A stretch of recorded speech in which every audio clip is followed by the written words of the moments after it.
तो फ्रेंड्स, आज मैं गोल्डन रॉक वर्कशॉप के अंतर्गत कंडक्ट करवाए गए जूनियर इंजीनियर के पेपर्स के सॉल्यूशन देखेंगे। इसलिए वीडियो के लास्ट तक बने रहे एवं वीडियो पसंद आए तो वीडियो को लाइक एवं चैनल को सब्सक्राइब करना ना भूलें। चलिए शुरू करते हैं। सबसे पहले देखेंगे कि यह पेपर साउदर्न रेलवे के अंतर्गत जो गोल्डन रॉक वर्कशॉप आते हैं वहाँ पर ये पेपर जूनियर इंजीनियर पोस्ट के लिए कंडक्ट करवाया गया था, जो कि मैकेनिकल डिपार्टमेंट के अंतर्गत पेपर कंडक्ट करवाए गए थे। अगर बात करें तो यह पेपर 25% PRQ कोटा के अंतर्गत पेपर कंडक्ट हुए थे। अगर बात करें एग्ज़ाम डेट का तो अभी हाल ही में 12 सितंबर 2024 को ये पेपर कंडक्ट करवाया गया था, जिसमें अगर बात करें नंबर ऑफ़ क्वेश्चंस का तो टोटल 110 प्रश्न पूछे गए थे, जिसमें कैंडिडेट को केवल और केवल 100 प्रश्न का जवाब देना था।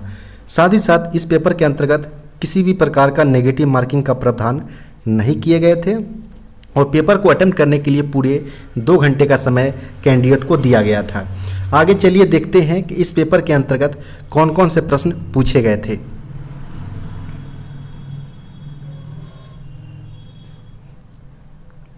पहले प्रश्न की यहाँ पर बात करें, पूछे गए हैं the angle of projection used in the drying of Indian railway. भारतीय रेलवे में जो ड्राइंग यूज में लिए जाते हैं वो किस प्रकार के एंगल ऑफ प्रोजेक्शंस का प्रयोग इसमें होता है वो यहाँ पर पूछा गया है। तो मेनली 2 प्रकार के ड्राइंग के अंतर्गत एंगल ऑफ प्रोजेक्शन लिए जाते हैं, जिसमें अगर यहाँ पूछा गया है कि भारतीय रेलवे के अंतर्गत इंडियन रेलवे के अंतर्गत जो हम प्रयोग लेते हैं ड्राइंग के अंतर्गत वह फर्स्ट एंगल ऑफ प्रोजेक्शन का प्रयोग हम करते हैं, जिसमें जो ऑब्जेक्ट होता है फर्स्ट क्वाड्रेंट में रखा जाता है। फर्स्ट क्वाड्रेंट में जो हॉरिजॉन्टल लाइन से ऊपर और जो वर्टिकल प्लेन होते हैं उनके बीच यहाँ पर रखा जाता है, जिसमें यहाँ पर जो ये हमारा फ्रंट व्यू होता है और ऊपर अगर बात करें तो ये हमारा टॉप व्यू यहाँ पर हो जाता है। तो यहाँ पर जब भी इसका इमेज जो हम तैयार करेंगे first angle of projection drawing के तौर पर हम लेंगे, तो यहाँ पर जो फ्रंट व्यू बनेगा हमारा वह हमेशा वर्टिकल प्लेन पर बनेगा और टॉप व्यू हमारा हमेशा हॉरिजॉन्टल प्लेन पर बनेगा। तो इसका भी आप ध्यान रखें। और इस प्रकार के जब जो इंजीनियरिंग जो ड्राइंग्स हैं इनका प्रयोग भारत के अलावा यूरोपियन कंट्री में यहाँ पर किए जाते हैं, तो इसका भी आप ध्यान रखें। तो यहाँ पर केवल जो सही उत्तर होगा वो ऑप्शन नंबर यहाँ पर ए करेक्ट उत्तर हो जाएगा। नेक्स्ट प्रश्न यहाँ पर है the minimum size of the dimension 100 plus 0.2 minus 0.3 में यहाँ पर मिनिमम साइज डायमेंशन का पूछा गया है। यानी कोई हमारा कंपोनेंट्स है, कोई हमारा शाफ्ट है जिसका यहाँ पर डायमेंशन दिया गया 100 प्लस 0.2 mm और माइनस में जो रेंज दिया गया है वह 0.3 दिया गया है। अब यहाँ पर जो पूछा गया प्रश्न में वो मिनिमम साइज पूछा गया है। तो मिनिमम साइज की अगर बात करें तो मिनिमम साइज के लिए हमें सिंपली 100 में से माइनस 0.3 यहाँ डिडक्ट कर देंगे तो वो हमारा मिनिमम साइज निकल कर आएगा। यानी मिनिमम साइज जो हमारा होगा वह 100 माइनस 0.3 यहाँ पर करेंगे तो यहाँ पर जो निकल कर आएगा वह 99.7 निकल कर आएगा, जो कि यहाँ पर बात करें ऑप्शन नंबर का तो ऑप्शन नंबर यहाँ पर सी इसका सही उत्तर हो जाएगा। नेक्स्ट प्रश्न यहाँ पर है the symbol for machining in a drawing contents. Drawing के अंतर्गत जो मशीनिंग जो किए जाते हैं उसके लिए जो सिंबल निर्धारित किया गया वो कौन सा सिंबल है, तो उसके लिए इस प्रकार का सिंबल लिए जाते हैं, जो कि यहाँ पर इक्विलेटरल जो ट्रायंगल होते हैं समबाहु त्रिभुज उसके तौर पर यहाँ पर कंसीडर किया जाता है, जो कि यहाँ पर ऑप्शन नंबर बी में दिया गया है। तो यहाँ पर ऑप्शन नंबर बी इसका सही उत्तर हो जाएगा। नेक्स्ट प्रश्न यहाँ पर है the Indian standard of mild steel plates is. Mild steel plate के लिए जो इंडियन स्टैंडर्ड जो रखा गया है वो कौन सा रखा गया है वो यहाँ पर पूछा गया है। तो इंडियन स्टैंडर्ड को हम IS से डिनोट करते हैं शॉर्ट फॉर्म में, और जो माइल्ड स्टील प्लेट्स के लिए जो यहाँ पर इंडियन स्टैंडर्ड होना चाहिए वह लिया जाता है 2062 लिया जाता है।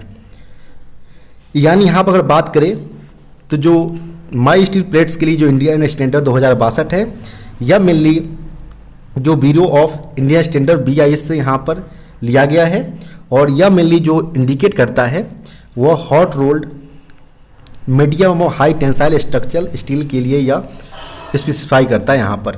तो यहाँ पर अगर बात कर लिख सकते हैं यहाँ पर कि यह जो इंडियन स्टैंडर्ड 2062 जो इंडिकेट करता है वह हॉट स्टील, हॉट रोलेड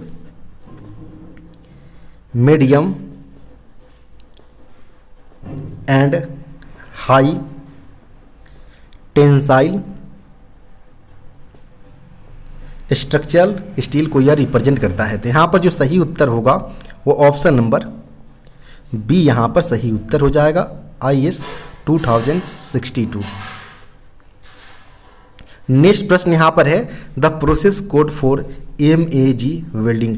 जो MAG वेल्डिंग्स होते हैं metal arc active gas welding, MAG simply यहाँ पर आप डिनोट कर सकते हैं MAG यानी मेटल एक्टिव वेल्डिंग को डिनोट करता है यहाँ पर,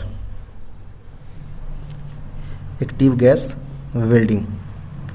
यानी यहाँ पर अगर बोले तो एक होता है MIG वेल्डिंग जो कि इसमें इनर्ट गैस को लिया जाता है। इनर्ट गैस के सेंस में अगर बात करें तो यहाँ पर आर्गन और हीलियम को यहाँ पर लिया जाता है MIG वेल्डिंग के अंतर्गत। जबकि अगर बात करें MAG वेल्डिंग के अंतर्गत यानी मेटल एक्टिव गैस वेल्डिंग की अगर बात करें तो इसमें मेनली CO2 यानी कार्बन डाइऑक्साइड के तौर पर गैस के तौर पर यहाँ पर कंसीडर किए जाते हैं। क्योंकि यहाँ पर प्रश्न में MAG वेल्डिंग पूछा गया यानी मेटल एक्टिव गैस वेल्डिंग के लिए पूछा गया है, तो इसके लिए जो प्रोसेस कोड जो होता है वो कौन सा होता है वो यहाँ पर पूछा गया है। तो यहाँ पर हम मेटल एक्टिव गैस वेल्डिंग जिसमें कार्बन डाइऑक्साइड का प्रयोग किया जाता है, इसका जो प्रोसेस कोड होता है वह ओनली 135 होता है। वहीं मेटल इनर्ट गैस वेल्डिंग की अगर बात करें जिसका में प्रयोग जो किया जाता है वह आर्गन या हीलियम का प्रयोग किया जाता है, इसके लिए जो प्रोसेस कोड होगा वो 131 होगा। इसके अलावा जो TIG वेल्डिंग होता है टंगस्टन इनर्ट गैस वेल्डिंग, इसमें जो प्रोसेस कोड होता है वो 141 होता है। साथ ही साथ अगर बात करें प्लाज्मा आर्क वेल्डिंग का, प्लाज्मा आर्क वेल्डिंग का, तो इसके लिए जो कोड लिया जाता है प्रोसेस कोड वह 15 का प्रयोग किया जाता है। तो इस प्रकार आप अलग अलग प्रोसेस कोड को वेल्डिंग के तौर पर देख सकते हैं। प्रश्न में MAG वेल्डिंग के लिए पूछा गया था, मेटल एक्टिव गैस वेल्डिंग के लिए इसके लिए जो प्रोसेस कोड होता है वो 135 होता है। यहाँ पर ऑप्शन नंबर ए करेक्ट उत्तर हो जाएगा। नेक्स्ट प्रश्न यहाँ पर है purpose of flux coating on the electrode. Electrode के ऊपर जो फ्लक्स कोटिंग की जाती है इसका कोटिंग करने का क्या उद्देश्य होता है वो यहाँ पर पूछा गया है। तो जब भी इलेक्ट्रोड के ऊपर फ्लक्स कोटिंग किए जाते हैं तो जब भी वेल्डिंग के तौर पर जब लिया जाता है इस प्रकार के इलेक्ट्रोड्स को, तो जो वेल्ड यहाँ पर वेल्ड तैयार होते हैं वेल्डिंग के दौरान, तो वह इसमें जो आर्क होते हैं उसको स्टेबलाइज करने में या मदद करते हैं, यानी to stabilize the arc. Second यहाँ पर यह हेल्प करते हैं कि जो भी बेल्ट मेटल यहाँ पर बनते हैं वह किसी प्रकार का यहाँ पर ऑक्सीडेशन ना हो पाए, इससे यह प्रिवेंट करने का यह काम करता है। इसके अलावा भी ये भी होता है कि जो मेटल यहाँ पर वेल्ड मेटल जो तैयार होते हैं वह मेनली एटमॉस्फेरिक जो कंटामिनेशंस होते हैं उनसे भी यह प्रोटेक्ट करने का काम यह करते हैं। तो ये सारे जो होते हैं यह यहाँ पर फ्लक्स कोटिंग के होने के बाद यहाँ पर सहायता मिलते हैं। तो यहाँ पर बात करें ऑप्शन नंबर का, तो ऑप्शन नंबर जो होगा यहाँ पर to avoid oxidation of weld metal during welding. Welding के दौरान जो वेल्ड मेटल्स जो हमारे होते हैं उनको ऑक्सीडेशन से बचाया जा सके, इसलिए यहाँ पर फ्लक्स कोटिंग इलेक्ट्रोड के ऊपर किए जाते हैं। तो यहाँ पर ऑप्शन नंबर बी इसका सही उत्तर हो जाएगा। नेक्स्ट प्रश्न यहाँ पर है CNC स्टैंड्स फॉर। CNC का मतलब होता है कंप्यूटर न्यूमेरिक कंट्रोल। जब भी व्हील्स वगैरह लेथिंग के लिए यहाँ पर जाते हैं वर्कशॉप या प्रोडक्शन यूनिट्स में, वहाँ पर जो कंप्यूटर न्यूमेरिक कंट्रोल के बेसिस पर यहाँ पर जिसमें G एवं M के फंक्शंस के बेसिस पर यहाँ पर पूरे मैनुअल सेट्स होते हैं, उनके बिहाफ पर जब टर्निंग करना हो या टूल चेंज करना हो, सारे फंक्शन जो कंप्यूटराइज बेसिस पर यहाँ पर होते हैं। तो यहाँ पर जो सही उत्तर होगा वो कंप्यूटर न्यूमेरिक कंट्रोल यहाँ पर हो जाएगा। ऑप्शन नंबर बी यहाँ पर करेक्ट उत्तर होगा। नेक्स्ट प्रश्न यहाँ पर है preparatory functions are represented by dash in CNC प्रोग्रामिंग। CNC जो कंप्यूटर न्यूमेरिक कंट्रोल जो प्रोग्रामिंग होते हैं इनमें प्रिपरेटरी फंक्शंस जो रिप्रेजेंट किया जाता है वो किसके माध्यम से किया जाता है? तो मेनली सीएनसी प्रोग्रामिंग के अंतर्गत एक जी कोड्स होता है और एक होता है एम कोड्स, जिनमें अलग अलग न्यूमेरिकल वैल्यू जी के साथ होते हैं, एम के साथ होते हैं, जिनका अलग अलग न्यूमेरिकल वैल्यू के साथ अलग अलग फंक्शंस होते हैं। जी कोड जो मेनली होते हैं वो जियोमेट्रिक कोड्स को रिप्रेजेंट करते हैं, जियोमेट्रिक। वही एम की अगर बात करें तो यह मेनली मशीन कोड को रिप्रेजेंट करते हैं, यानी मिसलेनियस जो फंक्शंस होते हैं वह एम कोड्स के माध्यम से किया जाता है। यहाँ पर अगर बात करें तो जो प्रश्न में पूछा गया है प्रिपरेटरी फंक्शंस के बारे में, तो प्रिपरेटरी जो फंक्शंस होते हैं वह मेनली जी कोड के माध्यम से किए जाते हैं, यानी जितने भी शुरुआती जो हो लीनियर इंटरपोलेशंस हो या सर्कुलर इंटरपोलेशंस हो या सर्कुलर जो क्लॉकवाइज या एंटी क्लॉकवाइज जो होती हैं, ये सारे फंक्शंस जो होती है, चाहे पैराबोलिक इंटरपोलेशंस हो, ये सारे के सारे जी कोड्स यानी जियोमेट्रिक फंक्शंस के अंतर्गत आते हैं।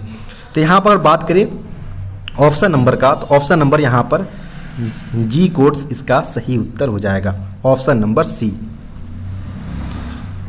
नेक्स्ट जो प्रश्न पूछे गए हैं वह पूछे गए the code used for circular interpolations in CNC machine. CNC machine के अंतर्गत सिंपली हम जी जो लेते हैं जियोमेट्रिक कोड्स के लिए लेते हैं, इनमें 0-1 अलग अलग न्यूमेरिकल वैल्यू होते हैं। 0-1 के अंतर्गत मेनली लीनियर इंटरपोलेशन किया जाता है। वहीं अगर बात करें जी 02 एवं 03, 02 के अंतर्गत मेनली क्लॉकवाइज डायरेक्शंस में, ध्यान रखिए क्लॉकवाइज डायरेक्शंस में यहाँ पर सर्कुलर मोशन किया जाता है। वहीं G3 के अंतर्गत मेनली काउंटर क्लॉकवाइज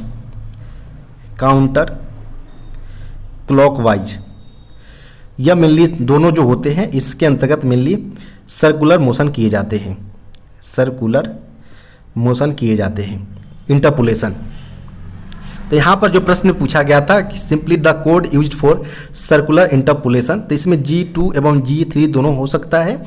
यहाँ पर ऑप्शन में दोनों दिया गया है, तो यहाँ पर यह स्पष्ट नहीं किया गया है कि यह सिंपली क्लॉक सर्कुलर इंटरपोलेशंस के बारे में बात किया जा रहा है या काउंटर क्लॉक सर्कुलर इंटरपोलेशंस के बारे में बात किया जा रहा है। तो यहाँ पर G02 के लिए सिंपली क्लॉक और इसमें काउंटर क्लॉक के लिए यहाँ पर लिया जाता है सर्कुलर इंटरपोलेशंस के लिए। तो यहाँ पर आप ऑप्शन या कमेंट बॉक्स में बता सकते हैं कि यहाँ पर कौन सा सही करेक्ट उत्तर होना चाहिए। बाकी यहाँ पर जो 01 में जो दिया गया यहाँ पर वह मेनली लीनियर इंटरपोलेशंस के बारे में दिया गया है। तो यहाँ पर इस प्रकार आप ऑप्शन आइडेंटिफाई कर सकते हैं। यहाँ पर आप कमेंट बॉक्स में बता सकते हैं कि ऑप्शन बी एवं सी यानी G02 एवं G03 में कौन सा यहाँ पर सही होना चाहिए। G02 के लिए क्लॉक इंटरपोलेशंस यहाँ पर है और G03 के लिए यहाँ पर काउंटर क्लॉक सर्कुलर इंटरपोलेशंस के बारे में बताता है। नेक्स्ट प्रश्न यहाँ पर है इन induction heater the maximum temperature of the bearing should not exceed, यानी इंडक्शन हीटर के अंतर्गत जो बियरिंग का जो टेम्परेचर किससे ज़्यादा मैक्सिमम इससे एक्सीड ज़्यादा नहीं होना चाहिए। तो जब भी बियरिंग को एक्सल के ऊपर माउंट करना पड़ता है, जिसे हम इंटरफेरेंस फिट्स के अंतर्गत आते हैं, ये सारे फिटमेंट्स इनमें मेनली जो भी हमें माउंट करना पड़ता है उससे पहले बियरिंग को हिट करने की रिक्वायरमेंट होती है, ताकि वह जिसके ये एरिया वो श्रिंकेज होते हैं ताकि वो गर्म होकर प्रॉपर एक्सल के ऊपर फिट हो सके। इसलिए यहाँ पर इंडक्शन मोटर्स के आधार पर इसको हिट किया जाता है या ऑयल वाश के आधार पर यहाँ पर हिट किए जाते हैं। यहाँ पर चूंकि प्रश्न में इंडक्शन हीटर के बारे में बात किया जा रहा है, तो इंडक्शन हीटर के अंतर्गत मेनली जो गर्म किए जाते हैं वह 5 से 7 मिनट तक यहाँ पर गर्म किए जाते हैं। ध्यान रखें यहाँ पर जो टेम्परेचर है वह मैक्सिमम आपका 120 डिग्री सेल्सियस ज़्यादा एक्सीड नहीं करना चाहिए। और अगर इंडक्शन हीटर के अंतर्गत अगर गर्म करते हैं तो मैक्सिमम जो टाइम लिमिट है वो 5 से 7 मिनट के अंतर्गत ये अपना टेम्परेचर अटेंड कर लेते हैं। तो इसके यहाँ पर आप यहाँ पर इससे ज़्यादा टेम्परेचर एक्सीड नहीं होना चाहिए। तो यहाँ पर अगर बात करें ऑप्शन नंबर का, तो ऑप्शन नंबर यहाँ पर एक करेक्ट उत्तर हो जाएगा 120 डिग्री सेल्सियस। नेक्स्ट प्रश्न यहाँ पर है the maximum permissible radial clearance for spherical roller bearing of ICF coaches. ICF coaches के लिए यहाँ पर मैक्सिमम परमिसिबल रेडियल क्लियरेंस पूछा गया है, जो कि स्फेरिकल रोलर बियरिंग जो कि आईसीएफ कोच में बोगी में प्रयोग किए जाते हैं उनके लिए यहाँ पर पूछा गया है। तो इसमें अगर बात करें तो एक SKF यहाँ पर बियरिंग का टाइप्स होते हैं जिनमें मैक्सिमम जो परमिसिबल रेडियल क्लियरेंस जो होता है वो 0.33 होता है। वहीं अगर बात करें एक NBC मेक है जिसके अंतर्गत जो रेडियल क्लियरेंस जो होता है मैक्सिमम परमिसिबल वो 0.295, ये दोनों डायमेंशन mm में होते हैं। तो यहाँ पर अगर बात करें ऑप्शन के आधार पर, तो ऑप्शन में केवल SKF के आधार पर ऑप्शन में दिया गया है 0.33, तो यहाँ पर ऑप्शन नंबर ए इसका सही उत्तर हो जाएगा, जो कि स्फेरिकल रोलर बियरिंग SKF के लिए यहाँ पर मैक्सिमम परमिसिबल रेडियल क्लियरेंस होगा। नेक्स्ट प्रश्न यहाँ पर है CTRB स्टैंड्स फॉर। CTRB का क्या अर्थ होता है? तो CTRB का अर्थ होता है cartridge taper roller bearing. CTRB का प्रयोग जो वंदे भारत हो या LHB कोच हो या बैगन जो कैसना बोगी के साथ आते हैं उसमें CTRB का प्रयोग किया जाता है। तो यहाँ पर बात करें ऑप्शन नंबर का, तो ऑप्शन नंबर यहाँ पर कार्टेज टेपर रोलर बियरिंग इसका सही उत्तर हो जाएगा। नेक्स्ट प्रश्न यहाँ पर पूछे गए हैं the mounted end play at installations of the refurbished CTRB of LHB coach is. यहाँ पर LHB कोच में जो CTRB फिटेड होते हैं, यहाँ पर ध्यान रखें रिफर्बिश्ड यानी ओल्ड CTRB के रिस्पेक्ट में यहाँ पर अगर इंस्टॉल किया जाता है तो उसमें माउंट इंड प्ले कितना होना चाहिए वो यहाँ पर पूछा गया है। तो दो कंडीशन में यहाँ पर हम देखेंगे mount end play of CTRB bearings used in LHB coaches. एक हम न्यू कंडीशन में देखेंगे।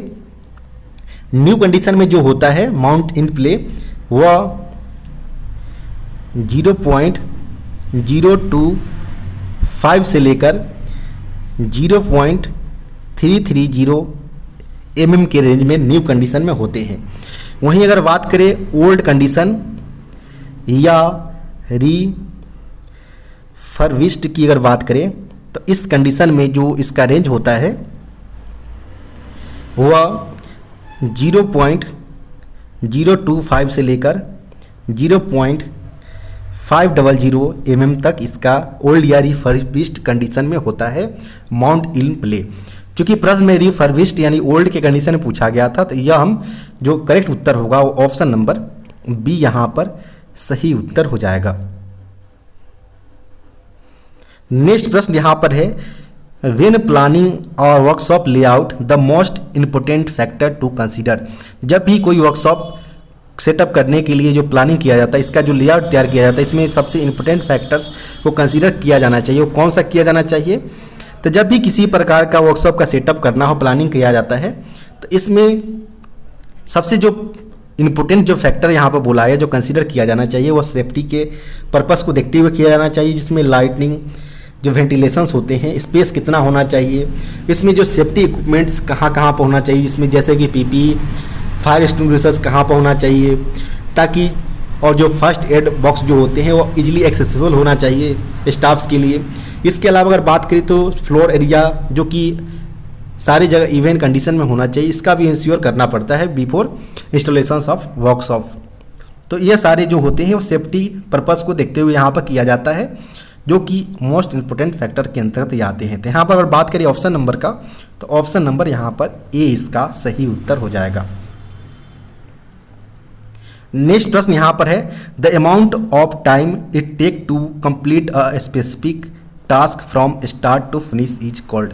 यानी यहाँ पर बोला गया कि कोई टास्क है, स्पेसिफिक टास्क जिसे हमें कंप्लीट करना है, इसमें जो अमाउंट ऑफ टाइम लगता है फ्रॉम स्टार्ट टू फिनिश, शुरुआत से लेकर अंत तक कंप्लीट करने में जो हमें टाइम कंप्लीट लगते हैं वो टाइम क्या कहलाता है, कोई किसी स्पेसिफिक काम को कंप्लीट करने में। तो यहाँ पर अगर बात करें कि कोई काम स्टार्ट होता है लास्ट तक यहाँ पर जाता है, तो लास्ट तक की जो पीरियड टाइम लगते हैं इसे एक साइकिल टाइम बोला जाता है। तो यहाँ पर जो सही उत्तर होगा वो ऑप्शन नंबर बी इसका सही उत्तर हो जाएगा। नेक्स्ट प्रश्न यहाँ पर है the layout for ship building is of. जो शिप बिल्डिंग के लिए जो लेआउट होते हैं वो किस प्रकार के होते हैं। तो यहाँ पर अगर बात करें कि मेनली जो लेआउट्स होते हैं वो 4 प्रकार के लेआउट देखने को मिलते हैं। एक होता है प्रोसेस लेआउट, सेकेंड होता है प्रोडक्ट लेआउट, थर्ड होता है ग्रुप लेआउट एवं फोर्थ की अगर बात करें तो फिक्स पोजीशन लेआउट होता है। जिनमें अगर बात करें तो जो प्रश्न पूछा गया शिपिंग बिल्डिंग के लिए, तो शिपिंग बिल्डिंग के लिए जो होता है वह मेनली फिक्स्ड पोजीशन लेआउट होता है, लिया जाता है।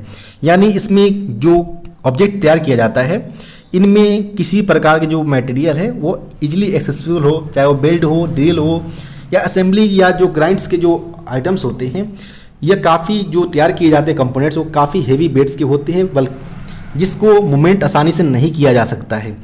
तो इस प्रकार के जो कंपोनेंट्स तैयार किए जाते हैं, इसका लिए जो बिल्डिंग्स शिप के लिए जो बिल्डिंग्स का लेआउट तैयार किया जाता है वह शिप्स हो, रॉकेट्स हो, सबमरीन्स हो, इस प्रकार के लिए इसका प्रयोग किया जाता है।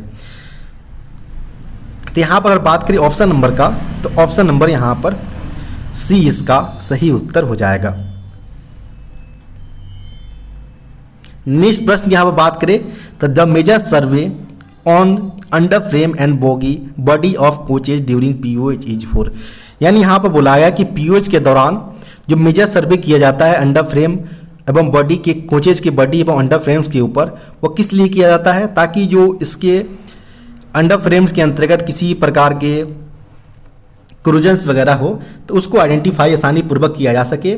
साथ ही साथ इसके जो पेंटिंग्स वगैरह जो है उनको देखा जाए, ये सारे यहाँ पर आइडेंटिफाई किए जाते हैं। तो यहाँ पर ऑल ऑफ द एबव इसका सही उत्तर हो जाएगा ऑप्शन नंबर डी। नेक्स्ट प्रश्न की बात करें यहाँ पर, तो नेक्स्ट जो प्रश्न पूछे गए हैं, after loading of coach body over the bogie the dash are measured and maintain as per the permissible limits.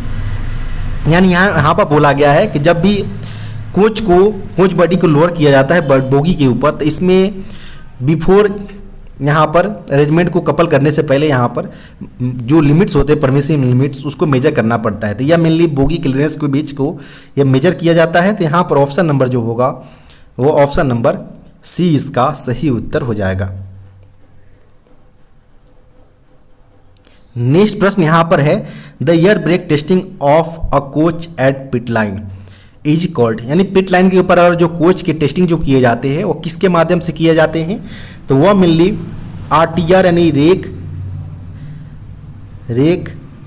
Test rig के माध्यम से किए जाते हैं। तो यहाँ पर जो किसी प्रकार का ऑप्शन में नहीं दिया गया है, तो यहाँ पर ऑप्शन नंबर डी इसका सही उत्तर हो जाएगा।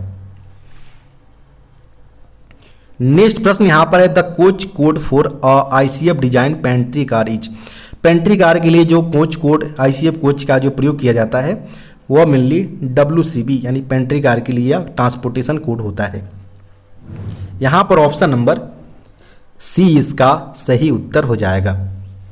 इसके अलावा अगर बात करें तो जो अदर यहां पर दिए गए हैं जैसे VPH mainly high capacity parcel वाहन के लिए यहां पर ट्रांसपोर्टेशन कोड होता है। नेक्स्ट प्रश्न यहां पर है the vertical load of ICF coach is taken by dash. जो आईसीएफ कोच का जो वर्टिकल लोड होता है वह मेनली साइड बैरियर के माध्यम से डिस्ट्रीब्यूट होता है और नीचे अंडर फ्रेम तक जाता है। तो यहां पर अगर बात करें ऑप्शन नंबर का, तो ऑप्शन नंबर यहां पर बी इसका सही उत्तर हो जाएगा। नेक्स्ट प्रश्न यहां पर है both helical and air springs are used in the secondary suspension of dash bogie. यानी यहां पर बोला गया कि किस प्रकार के बोगी के अंतर्गत जो सेकेंडरी सस्पेंशन में या तो हेलिकल कॉइल स्प्रिंग का प्रयोग किया जाता है या उसके स्थान पर नए भी वर्तमान में एयर स्प्रिंग का प्रयोग किया जा रहा है। और किस प्रकार के बोगी में है, यह मेनली फिएट बोगी, फेविका इटालियाना डी ऑटोमोबाइल टोरिनो जो कि LHV कोच के अंतर्गत प्रयोग किए जाते हैं। इसके अंतर्गत हेलिकल कॉइल स्प्रिंग्स पहले प्रयोग किया जाता था, लेकिन वर्तमान में जितने भी बोगी आ रहे हैं उसमें एयर स्प्रिंग बोगी का यहाँ पर प्रावधान किया गया है। नेक्स्ट प्रश्न यहाँ पर है the main advantage of using stainless steel for wash basin in coaches. Coaches के अंतर्गत जो वॉश बेसिन का प्रयोग किया जाता है, इनका स्टेनलेस स्टील का प्रयोग करने का क्या एडवांटेज है। तो एडवांटेज की अगर बात करें, जो वॉश बेसिन जो स्टेनलेस स्टील का प्रयोग किया जाता है यह मेनली लाइट वेट से होते हैं। सेकेंड यह होता है कि यह कोरिजन रेसिस्टेंट होते हैं। तो यहाँ पर अगर बात करें ऑप्शन नंबर का, तो ऑप्शन नंबर यहाँ पर ए इसका सही उत्तर हो जाएगा। नेक्स्ट प्रश्न की बात करें यहाँ पर, the material used for cushions of seats and berth in coaches. Coaches के अंतर्गत जो सीट एवं बर्थ के लिए जो कशंस का प्रयोग किया जाता है, इसमें जो मटेरियल्स होते हैं, इसमें यह मटेरियल जो प्रयोग किया जाता है वह मेनली DT, B, PB का मटेरियल का प्रयोग किया जाता है कशंस का। तो यहाँ पर ऑप्शन नंबर बी इसका सही उत्तर हो जाएगा।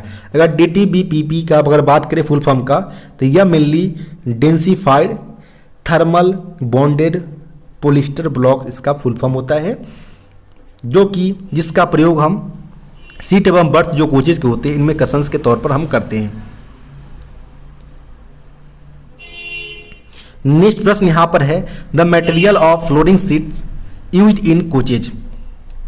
कोचेज के जो फ्लोर सीट के लिए जो मटेरियल हम प्रयोग करते हैं वो कौन सा होता है, तो वो मेनली फ्लेक्सिबल PVC होते हैं, यानी पॉलीविनाइल क्लोराइड जो होते हैं इनका प्रयोग किया जाता है, जो कि फ्लेक्सिबल के तौर पर होते हैं, जिनका प्रयोग फ्लोर सीट के तौर पर कोचेज के अंतर्गत किए जाते हैं। यहाँ पर ऑप्शन नंबर सी इसका सही उत्तर हो जाएगा।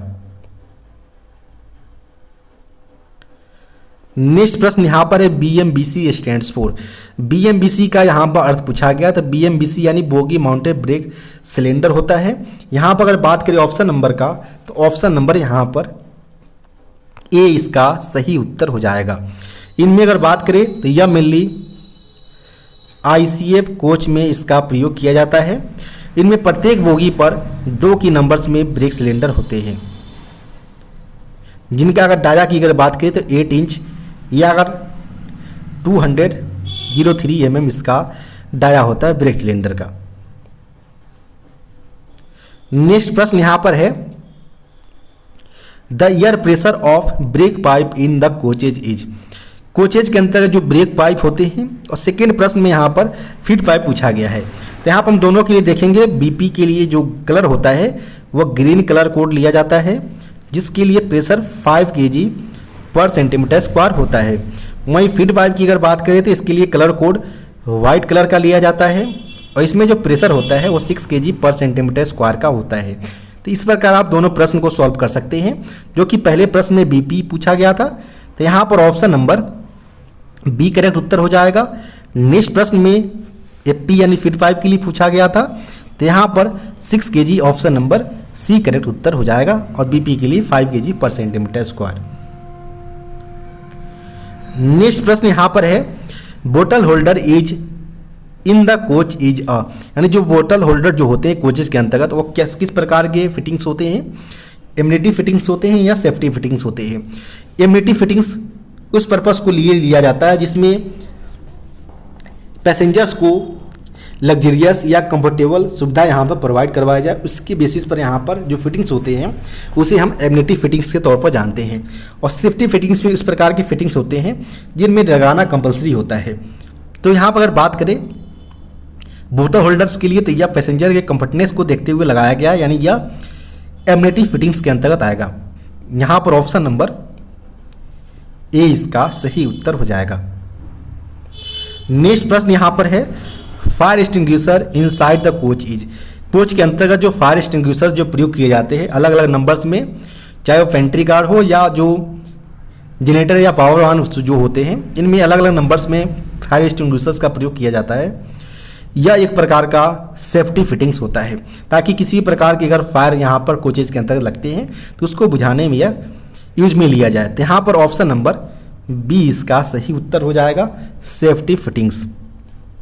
नेक्स्ट प्रश्न की बात करें यहाँ पर, alarm pull box in the coach is.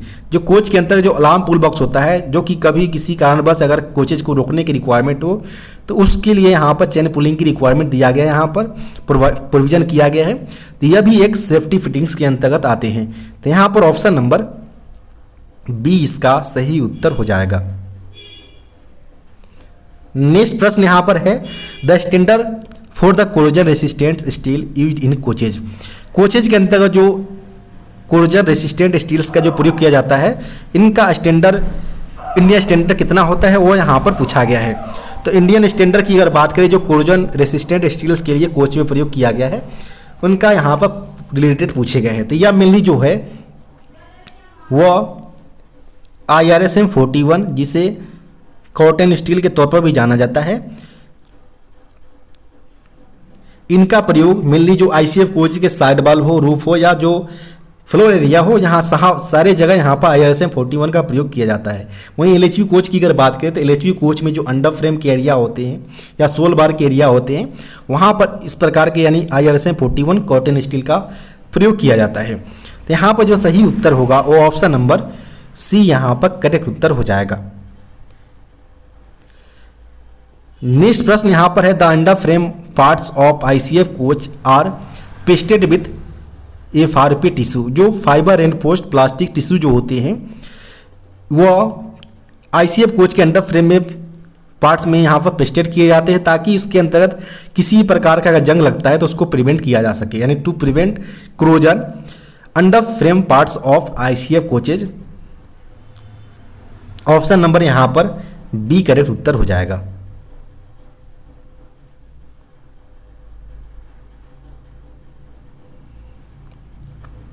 Next प्रश्न यहाँ पर है to prevent fire inside coach fire retardant material is introduced for. Coaches के अंतर्गत आग को प्रिवेंट करने के लिए जो फायर रिटार्डेंट जो अग्निरोधी मटेरियल का प्रयोग कोचेज के अंतर्गत किया जाता है वो कौन कौन सा यहाँ पर है। तो मेनली जो कोचेज के अंतर्गत आग न लग सके, प्रिवेंट किया जा सके, इसको देखते हुए मेनली इसके अंतर्गत जो कर्टेन फैब्रिक का प्रयोग किया जाता है। इसके अलावा अगर बात करें तो फायर रिटार्डेंट अपहोल्टरी जो क्लोथ्स होते हैं इनका प्रयोग किया जाता है। साथ ही साथ जो DTSRB यानी डिकोरेटिव थर्मोसेटिंग्स सिंथेटिक रिजाइंस वॉन्डेड्स के जो लेमिनेटेड सीट्स होते हैं LP सीट्स लेमिनेटेड सीट्स इनका प्रयोग यहाँ पर किया जाता है।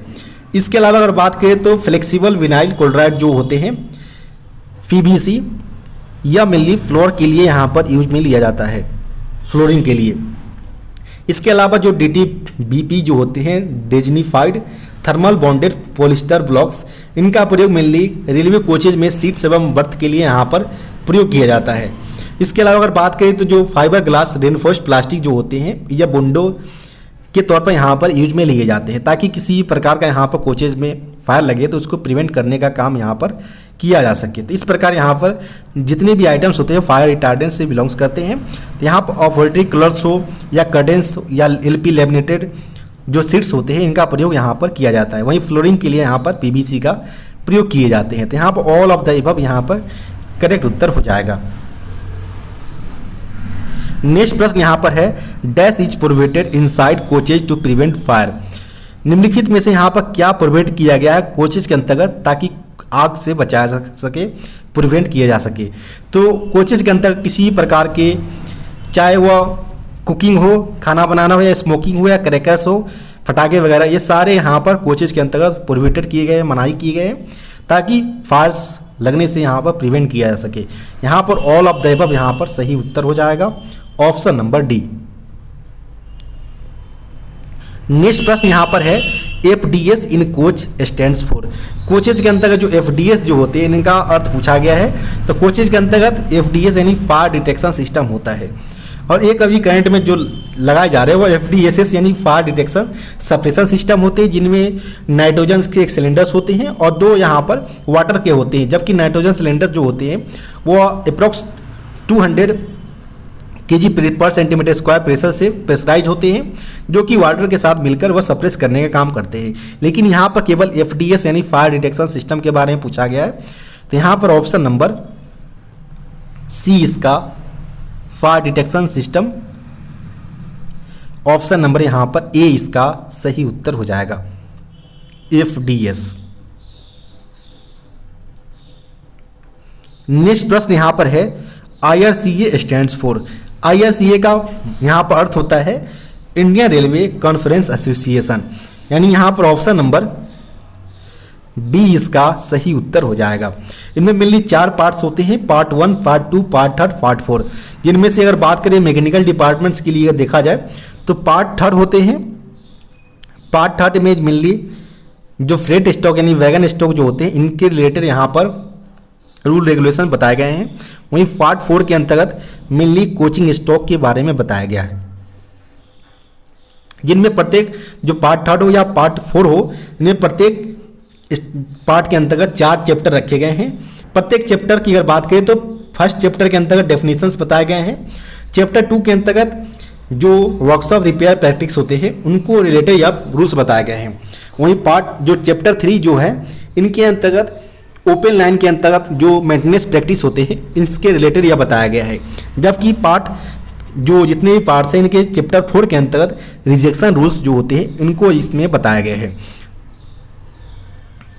नेक्स्ट प्रश्न यहाँ पर बात करें तो underslung tanks suspension bracket broken और not properly secured, this is underslung. यहाँ पर बोला गया कि कोई सस्पेंशन ब्रैकेट ब्रोकन है अंडर स्लैंग टैंक्स का और प्रॉपर्ली सिक्योर नहीं है तो यह एक रिजेक्टेबल डिफेक्ट्स के अंतर्गत आएगा। यहाँ पर बात करें तो ऑप्शन नंबर यहाँ पर बी इसका सही उत्तर हो जाएगा। नेक्स्ट प्रश्न यहाँ पर है equalising stay on ICF all coil bogie broken और डिफिशियंट दिस इज डैश। अगर कोई ICF बोगी है जिसमें सारे जो है क्वाइल स्प्रिंग का प्रावधान यहाँ पर किया गया है, जिनमें इक्वलाइजिंग जो स्टे रॉड होता है जिसका प्रयोग प्रत्येक बोगी में 2 के नंबर से प्रत्येक बोगी में यह होते हैं, जिनका काम होता है कि जब भी कोई ट्रेन रनिंग कंडीशन में होता है तो इस दौरान जो लोअर प्लैंक्स के बीच जो लेटरल थ्रस्ट बनता है इनको मेनली मेंटेन करने का काम यह करता है। अब यहाँ पर बुलाया कि अगर यह ब्रोकन पाया जाता है, डिफिशियंट पाया जाता है तो इस कंडीशन में यह एक रिजेक्टेबल डिफेक्ट्स को यह आइडेंटिफाई करेगा। तो यहाँ पर जो अगर बात करें ऑप्शन नंबर का तो ऑप्शन नंबर यहाँ पर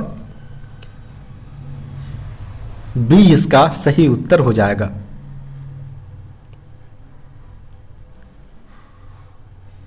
नेक्स्ट प्रश्न की बात करें recent development on coach regarding cleanness is, यानी हाल ही में जो डेवलपमेंट किए गए कोच के अंतर्गत रिगार्डिंग क्लीननेस के सफाई के रिलेटेड वह क्या किए गए हैं तो वह मेनली किए गए हैं डस्टबिन का प्रावधान किया गया है।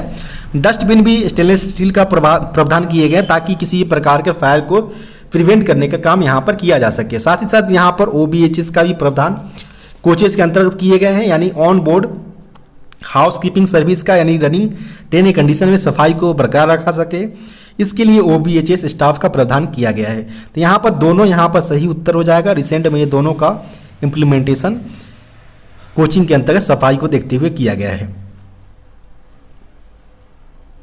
नेक्स्ट प्रश्न यहाँ पर the recent development in connection with bio toilets के संबंध में यहाँ पर रिसेंट जो डेवलपमेंट किए गए हैं वो क्या किए गए हैं तो यह मेनली पहले CDTS था, यानी कंट्रोल डिस्चार्ज टॉयलेट सिस्टम, इसको यहाँ पर धीरे धीरे यहाँ पर खत्म करते जा रहे हैं। उसके स्थान पर यहाँ पर बायो वैकन टॉयलेट्स का प्रावधान जितने भी नए कोचेज है इनमें इम्प्लीमेंट किए जा रहे हैं। तो यहाँ पर अगर बात करें ऑप्शन नंबर का तो ऑप्शन नंबर यहाँ पर बी इसका सही उत्तर हो जाएगा।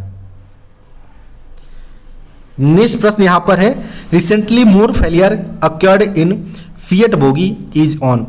फिएट बोगी में जो रिसेंटली ज़्यादा जो फेलियर आ रहे हैं वह मेनली व्हील सीलिंग को देखते हुए आ रहे हैं, जिसमें स्प्रिंग ब्रोकेज की चांस होते हैं, चाहे बियरिंग फेलियर हो या डैम्पर फेलियर हो या कंट्रोल आर्म के फेलियर हो। ये सारे यहाँ पर व्हील सेलिंग की समस्या यहाँ पर ज़्यादातर आ रहा है, जिसको देखते हुए यहाँ पर कंट्रोल आर्म में डिफेक्ट पाए जा रहे हैं। तो यहाँ पर ऑप्शन नंबर बी करेक्ट उत्तर हो जाएगा। नेक्स्ट प्रश्न यहाँ पर है what is the advantage of product layout. Product layout का यहाँ पर एडवांटेज क्या है तो प्रोडक्ट लेआउट की अगर बात करें यहाँ पर तो प्रोडक्ट लेआउट को एक प्रकार के देखा जाए तो इसे लाइन लेआउट के तौर पर भी देखा जाता है, जिनमें यहाँ पर बात करें तो इसमें पूछा है कि किस प्रकार का यहाँ पर एडवांटेज होगा प्रोडक्ट लेआउट का। तो प्रोडक्ट लेआउट में मेनली जो मटेरियल हैंडलिंग के लिए जो कॉस्ट होता है वो काफ़ी लोअर अमाउंट में यहाँ पर रिक्वायरमेंट होते हैं प्रोडक्ट लेआउट के अंतर्गत। यहाँ पर ऑप्शन नंबर डी इसका सही उत्तर हो जाएगा। इसके अलावा जितने भी ऑप्शन दिए गए हैं ऑप्शन नंबर ए में दिया गया हज कैपिटल आउटले, जो कि गलत है। यहाँ पर हज कैपिटल आउटले की रिक्वायर नहीं होता है यहाँ पर। सेकेंड यहाँ बोला गया लिटल फ्लेक्सिबिलिटी के बारे में यहाँ पर बात किया गया है, तो इसमें किसी प्रकार का फ्लेक्सिबिलिटी यहाँ पर नहीं होता है। साथ ही साथ यहाँ पर डिसकंटिन्यूटी इन प्रोडक्शन में डिसकंटिन्यूटी जो कि एडवांटेज नहीं है यहाँ पर केवल एडवांटेज के बारे में बोला गया था। तो एडवांटेज में सिंपली यह होता है प्रोडक्ट लेआउट के अंतर्गत कि जितने भी मटेरियल हैंडलिंग होते हैं इनमें जो लोअर कॉस्ट यहाँ पर आता है। नेक्स्ट प्रश्न यहाँ पर है process layout is employed for. जो प्रोसेस लेआउट है वो एम्प्लॉयड किसके लिए होते हैं? तो प्रोसेस लेआउट की अगर बात करें, जिसे हम जॉब शॉप या फंक्शनल लेआउट भी बोलते हैं, या मेनली बैच प्रोडक्शन के तौर पर यहाँ पर एम्प्लॉयड होते हैं। बैच के तौर पर यहाँ पर जो कि यहाँ पे ग्रुप के फॉर्म में यहाँ पर लिया जाता है। तो यहाँ पर बात करें ऑप्शन नंबर का, तो ऑप्शन नंबर यहाँ पर ए करेक्ट उत्तर हो जाएगा।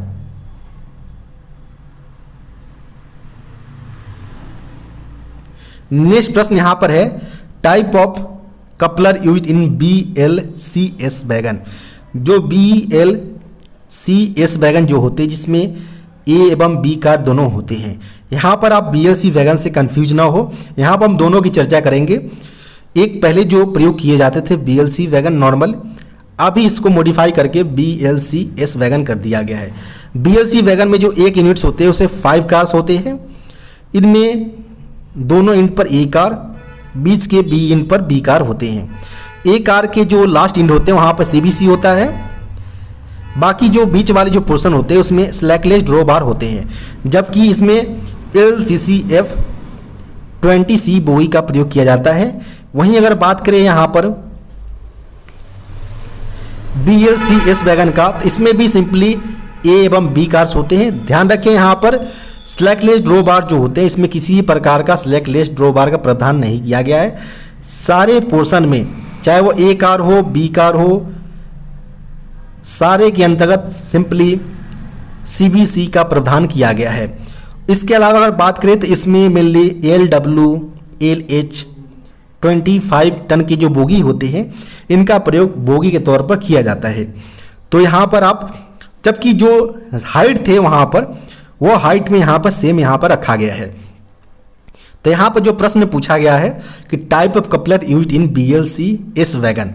BLCS वैगन में CBC in both BLCA and BLCB wagons, यानी ऑप्शन नंबर की अगर बात करें तो ऑप्शन नंबर यहाँ पर C करेक्ट उत्तर हो जाएगा।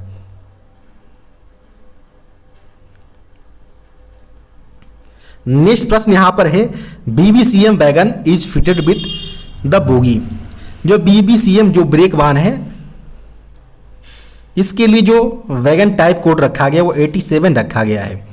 इनमें पूछा गया है कि किस प्रकार के बोगी का प्रयोग यहाँ पर किया जाता है। तो इसमें अगर बात करें बोगी का, तो इसमें मेनली मॉडिफाइड कैस्टनफ 22HS बोगी का प्रावधान यहाँ पर किया गया है। तो यहाँ पर ऑप्शन नंबर डी इसका सही उत्तर हो जाएगा। इसके अलावा अगर बात करें BBCM के टीयर वेट का, तो BBCM का जो टीयर वेट्स होता है वह मेनली 21.1 टन इसका टीयर वेट होता है। वहीं अगर बात करें लेंथ अवर हेड स्टॉक का डिस्टेंस का, तो यह 9784 mm। वहीं लेंथ अवर कपलर की अगर बात करें तो यह मेनली 10,713 mm इसका लेंथ अवर कपलर डिस्टेंस होते हैं। वहीं इसके अलावा अगर बात करें तो इसमें जो एयर टैंक्स का प्रयोग किया जाता है ऑक्सिलरी रिजर्वायर टैंक का, वह मेनली 100 लीटर टैंक का प्रयोग किया जाता है एयर टैंक के तौर पर। इसके अलावा अगर देखा जाए तो इसमें जो स्प्रिंग के जो एजमेंट होते हैं वह प्रत्येक बोगी में दोनों इंड पर हमारा होता है। एक इंड की अगर बात करें तो इसमें जो स्प्रिंग अरेंजमेंट होते हैं इसमें 4 आउटर 2 स्नबर स्प्रिंग का प्रावधान यहाँ पर किया जाता है। इसके अलावा POH 4.5 ईयर्स और ROH की अगर बात करें तो 18 मंथ्स के इंटरवल पर इसका रूटीन ओवरहॉलिंग किया जाता है। यहाँ पर जो सही उत्तर होगा वो कैस्टनफ 22HS मॉडिफाइड बोगी का प्रयोग BBCM के अंतर्गत किए जाते हैं। नेक्स्ट प्रश्न यहाँ पर है wheel dia of BLCS wagon. BLCS wagon का यहाँ पर व्हील डाया पूछा गया है कितना होता है। तो BLCS वैगन की अगर बात करें यहाँ पर इसमें सिंपली 5 यूनिट्स यहाँ पर भी होते हैं, ए कार, BLCS बी कार। लेकिन सिंपली यहाँ पर डिफरेंस ये होता है नॉर्मल BLC से कि नॉर्मल BLC में स्लैगलेस ड्रॉ बार होती है, लेकिन यहाँ पर चाहे वह ए कार हो, बी कार हो, सब जगह यहाँ पर CVC सेंटर बफर कपलर का प्रावधान किया गया है। इनमें जो व्हील डाया जो है वह 840 mm का यहाँ पर व्हील डाया का प्रयोग किया जाता है। तो यहाँ पर अगर बात करें ऑप्शन नंबर का, तो ऑप्शन नंबर यहाँ पर डी इसका सही उत्तर हो जाएगा। दोनों कंडीशन के लिए यहाँ पर जो व्हील डाया होते हैं वह मेनली 840 mm यहाँ पर होता है व्हील डाया।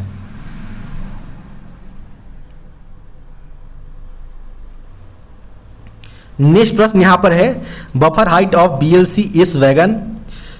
BLCS वैगन का यहाँ पर बफर हाइट पूछा गया है। तो जो BLCS वैगन जो होते हैं नॉर्मली, इसके लास्ट वाले एंड पर जो सारे में CVC लगा होता है, लेकिन डिफरेंस ये होता है कि जो लास्ट वाले जो CVC होते हैं लास्ट एंड का, इसका हाइट 1105 mm होते हैं। बाकी जो मिडल वाले जितने भी CVC का हाइट है वह मेनली 845 mm होते हैं।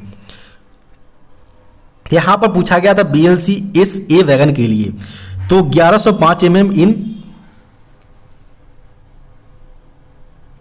लास्ट एंड का है, और जो लोअर एंड जो होते हैं वहां पर 845 mm होते हैं। यहाँ पर ऑप्शन नंबर सी यहाँ पर सही उत्तर हो जाएगा। नेक्स्ट प्रश्न यहाँ पर है which material is added to steel for improving corrosion resistance. Steel के अंतर्गत किस प्रकार के मटेरियल को ऐड किया जाता है ताकि जो इसमें कोरोजन रेसिस्टेंस की जो क्षमता है उसको इम्प्रूव किया जा सके। तो इसमें जो मेनली स्टील के अंतर्गत जो क्रोमियम के परसेंटेज है, क्रोमियम का जो परसेंटेज है उसको सिंपली हम इंक्रीज करते हैं, जिससे जो कोरोजन रेसिस्टेंस का जो इम्प्रूवमेंट है वो यहाँ पर देखने को मिलता है। यहाँ पर ऑप्शन नंबर सी इसका सही उत्तर हो जाएगा। नेक्स्ट प्रश्न यहाँ पर है corrosion can not be prevented by the method of. Corrosion को निम्नलिखित में से किसके माध्यम से यहाँ पर प्रिवेंट नहीं किया जा सकता है। तो पहला मेथड यहाँ पर देखिए, अगर सबसे पहले हम यह देखेंगे कि जो कोरोजन है वो किस किस प्रोसेस मेथड से हम प्रिवेंट कर सकते हैं। तो पहला यहाँ पर होता है गैल्वेनाइजिंग मेथड्स, सेकेंड होता है इलेक्ट्रोप्लेटिंग मेथड्स, थर्ड की अगर बात करें तो एनोडाइजिंग, जिसमें इलेक्ट्रोकेमिकल प्रोसेस किया जाता है जिससे यह कोरोजन से प्रिवेंट करने का काम यहाँ पर होता है। तो यहाँ पर हम एक एक करके ऑप्शन की तरफ चलेंगे। तो इलेक्ट्रोप्लेटिंग का प्रयोग यहाँ पर सिंपली कोरोजन प्रिवेंट करने के लिए यूज में लिया जाता है। इसके अलावा गैल्वेनाइजिंग प्रोसेस का भी प्रयोग किया जाता है, एनोडाइजिंग यानी जिसमें हम इलेक्ट्रोकेमिकल प्रोसेस होते हैं, ये तीनों का प्रयोग मेनली कोरोजन रेसिस्टेंस के तौर पर किया जाता है। लेकिन यहाँ पर इलेक्ट्रोफोरेसिस की यहाँ पर अगर बात करें तो यहाँ पर इसका प्रयोग नहीं होता है। तो यहाँ पर एज पर क्वेश्चन से यहाँ पर ऑप्शन नंबर बी करेक्ट उत्तर हो जाएगा। नेक्स्ट प्रश्न यहाँ पर है full form of cotton steel. Cotton steel का यहाँ पर फुल फॉर्म पूछा गया है। तो कॉटन के लिए यहाँ पर सिंपली COR अलग लिखेंगे हम, TEN। COR मेनली जो है वो कोरोजन रेसिस्टेंस को इंडिकेट करता है, कोरोजन रेसिस्टेंस। जबकि 10 की अगर बात करें तो यह मेनली टेंसाइल स्ट्रेंथ को यहाँ पर इंडिकेट करता है। तो इस प्रकार यहाँ पर कॉटन स्टील का यहाँ पर फुल फॉर्म होता है। यहाँ पर अगर बात करें ऑप्शन नंबर का, तो option number corrosion resistant steel यहाँ पर डी सही उत्तर हो जाएगा। नेक्स्ट प्रश्न यहाँ पर पूछे गए हैं number of door in BOXN HL 2D wagon. BOXN HL 2D wagon में नंबर ऑफ डोर पूछा गया है। तो बॉक्सन HL वैगन की अगर 2D की अगर बात करें तो इसमें प्रत्येक एंड पर शॉर्ट डोर का प्रावधान किया गया है। ध्यान रखिए लॉन्ग डोर जो नॉर्मल डोर हुआ करता था पहले नॉर्मली 4 डोर हुआ करते थे, जिसको नए रेलवे बोर्ड के प्रावधान के अनुसार डायगोनली बेसिस पर डोर को क्लोज कर दिया गया है। और जो नॉर्मल डोर होते थे इनको कन्वर्ट करके अब शॉर्ट डोर का प्रावधान किया गया है। तो यहाँ पर जो नंबर ऑफ डोर पूछा गया बॉक्सन HL 2D में, तो 1 डोर पर साइड यहाँ पर अवेलेबल होंगे। यानी ऑप्शन नंबर की अगर बात करें तो ऑप्शन नंबर यहाँ पर बी इसका सही उत्तर हो जाएगा। इसके अलावा अगर बात करें बॉक्सर एचएल 2D के रिगार्डिंग अलग डायमेंशंस का, तो इसमें मेनली जो टियर वेट की अगर बात करें बॉक्सर एचएल 2D का, तो इसमें जो टियर वेट होता है वो मेनली 21.20 टन इसका टियर वेट होता है। इसके अलावा अगर बात करें तो पेलोड कैपेसिटी की अगर बात करें तो पेलोड कैपेसिटी मेनली 70.40 टन इसका पेलोड कैपेसिटी होता है। ग्रॉस वेट के लिए सिंपली टियर वेट एवं पेलोड्स को ऐड कर दे तो आपका ग्रॉस वेट निकल कर आ जाएगा। वहीं एक्सल लोड की अगर बात करें तो सिंपली नंबर ऑफ एक्सल्स को यहाँ पर ग्रॉस वेट में डिवाइड करेंगे तो यहाँ पर आपका एक्सल लोड कैपेसिटी निकल कर आ जाएगा। इसके अलावा बॉक्सर एचएल 2D के अंतर्गत CRF सेक्शन यानी कोल्ड रोलेड फॉर्म्ड सेक्शन का प्रयोग किया जाता है, ताकि जो इसके बॉडी में अंडर फ्रेम्स में CRF सेक्शन प्रयोग करने से जो इसके ओवरऑल टियर वेट्स होता है उसको यह घटाया जा सके। इस पर्पस को देखते हुए यहाँ पर CRF सेक्शन का प्रयोग किया जाता है। और बॉक्सर एचएल 2D में जो मेनली मटेरियल यूज किया जाता है वह मेनली IRSM 44 यानी स्टेनलेस स्टील का प्रयोग किया जाता है, ताकि कोरोजन से इसमें प्रिवेंट किए जा सके। इसके अलावा इसमें के टाइप्स के CBB यानी कंपोजिट ब्रेक ब्लॉक्स का प्रयोग किया जाता है। बोगी की अगर बात करें तो इसमें कैसनप 22HS बोगी का प्रयोग किया जाता है। सेंटर पिवेट की अगर बात करें तो इसमें फ्लैट टाइप के सेंटर पिवेट्स का प्रावधान किया गया है। वहीं अगर बात करें स्लैक एग्जिस्टर का तो इसमें IRS से 750 स्लैक एग्जिस्टर का इसके अंतर्गत प्रावधान किया गया है। तो ये सारे जो डायमेंशन है, जो इन्फॉर्मेशन बताया जा रहा है, इसको आप ध्यान रखें। यहाँ से आपसे डायरेक्ट बेसिस पर प्रश्न पूछे जा सकते हैं।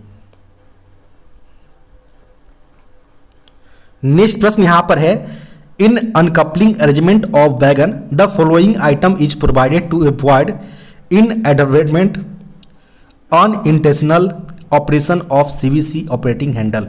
यानी यहाँ पर बोला है कि अगर वैगन की अनकपलिंग व्यवस्था में अगर CBC का जो ऑपरेटिंग हैंडल को यहाँ पर इन एडवर्टाइजमेंट एवं इंटेंशनल यानी अनजाने में संचालन से बचाने के लिए, प्रिवेंट करने के लिए, टू अवॉइड बचने के लिए यहाँ पर जो आइटम प्रदान किए जाते हैं वो कौन कौन से यहाँ पर होते हैं। तो सिंपली कोई अनजाने में किसी प्रकार का CBC ऑपरेट ना हो, वैगन यहाँ पर अनकपल ना हो, इसको देखते हुए यहाँ पर सेफ्टी लॉक का इसके अंतर्गत प्रावधान किया गया है। तो यहाँ पर ऑप्शन नंबर C इसका सही उत्तर हो जाएगा।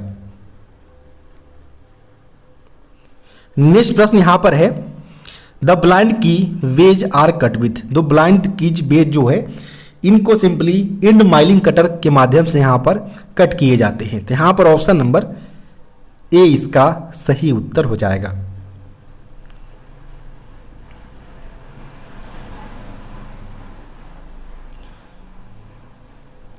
नेक्स्ट प्रश्न यह बात करें यहाँ पर, smooth finish on flat surface और cylindrical shapes of material is achieved bye.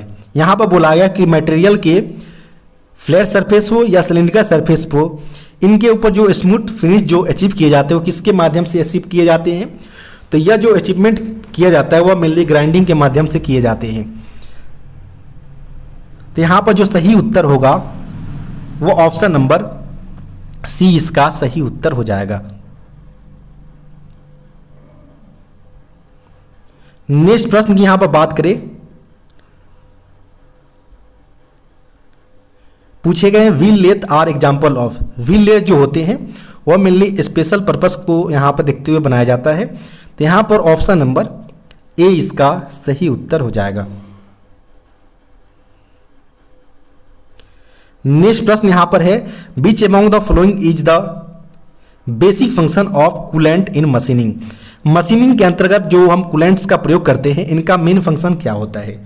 तो कूलेंट्स का जो मेन फंक्शन होता है कि जो कटिंग के दौरान जो वर्कपीस एवं कटिंग जोन्स के बीच जो हीट डेवलप होते हैं इनको यह हटाता है व रिड्यूस करने का काम यह कूलेंट्स के माध्यम से किया जाता है। तो यहाँ पर जो सही उत्तर होगा वो ऑप्शन नंबर B इसका सही उत्तर हो जाएगा। To cool the job and tool के लिए यहाँ पर कूलेंट्स का प्रयोग किया जाता है मशीनिंग के दौरान। नेक्स्ट प्रश्न यहाँ पर है, milling cutter is a dash point tool. Milling cutter जो होते हैं, मिलिंग कटर, वह मेनली मल्टी टूल्स होते हैं, मल्टी पॉइंट टूल्स होते हैं। यहाँ पर ऑप्शन नंबर सी इसका सही उत्तर हो जाएगा। इनमें जो मोर देन 1 इड्स होते हैं, जिससे कि ड्रिलिंग हो या माइलिंग हो, ये सारे के सारे सिंपली यहाँ पर मल्टी पॉइंट टूल्स के अंतर्गत ये आते हैं।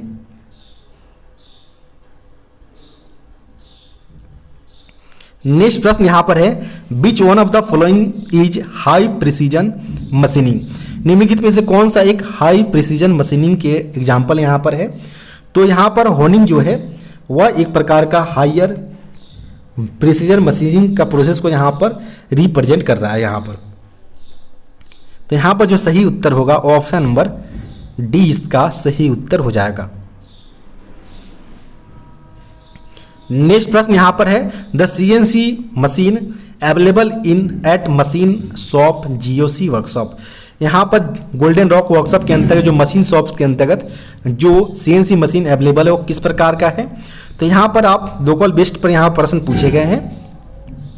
तो यहाँ पर जो GOC वर्कशॉप के जो कैंडिडेट है वो यहाँ पर आप कमेंट कर सकते हैं किस प्रकार का यहाँ पर CNC मशीन शॉप GOC के अंतर्गत यहाँ पर कार्यरत है, वो आप कमेंट कर सकते हैं।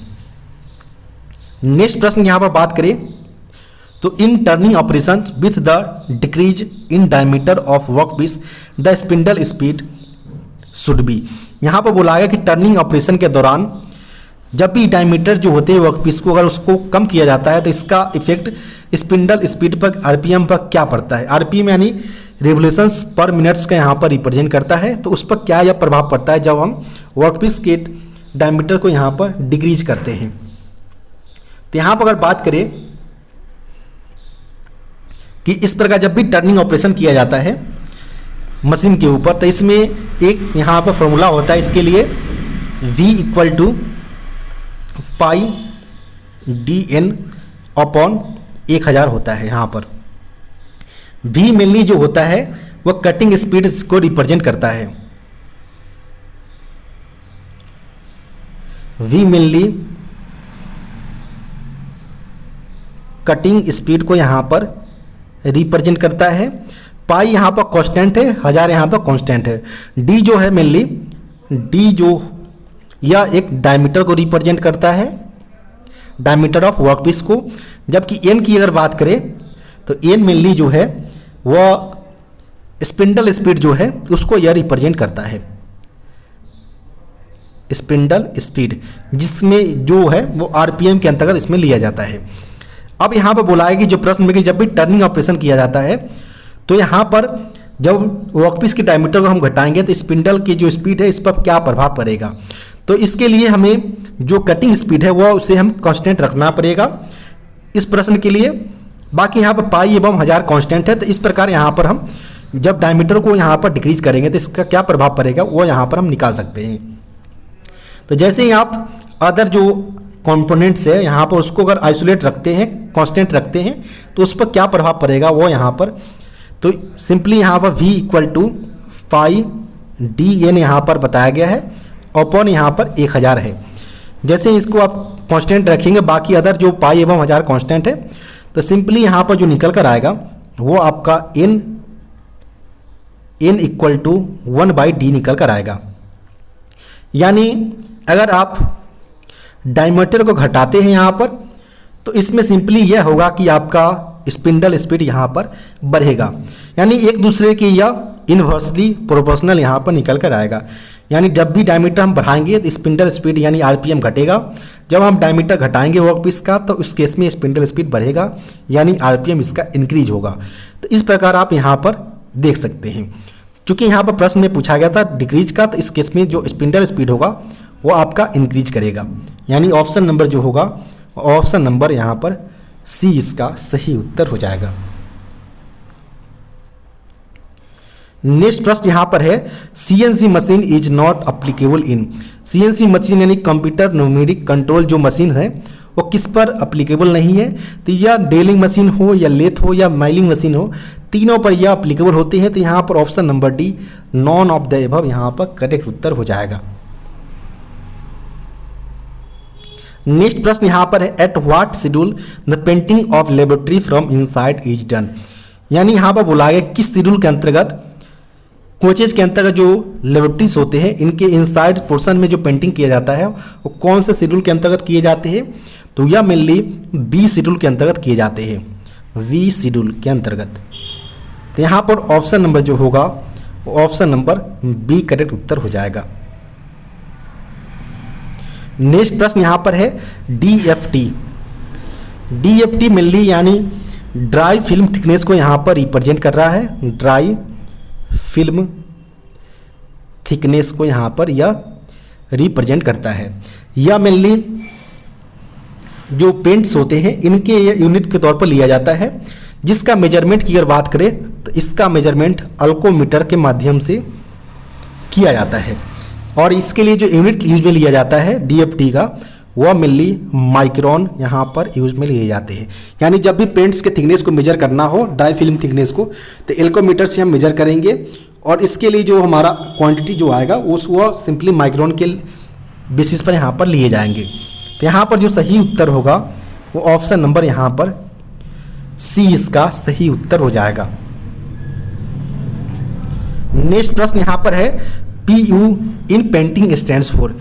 पेंटिंग के अंतर्गत जो PU वर्ड जो है वह मेनली पॉलीयूरेथेन्स पेंट्स को यहाँ पर रिप्रेजेंट करता है। तो यहाँ पर जो सही उत्तर होगा वो ऑप्शन नंबर बी इसका सही उत्तर हो जाएगा। यह एक प्रकार का 2 पैक सिस्टम के अंतर्गत आते हैं, तो इसको भी आप ध्यान रखें। नेक्स्ट प्रश्न यहाँ पर है repainting of coaches stock as per C schedule is done at every dash.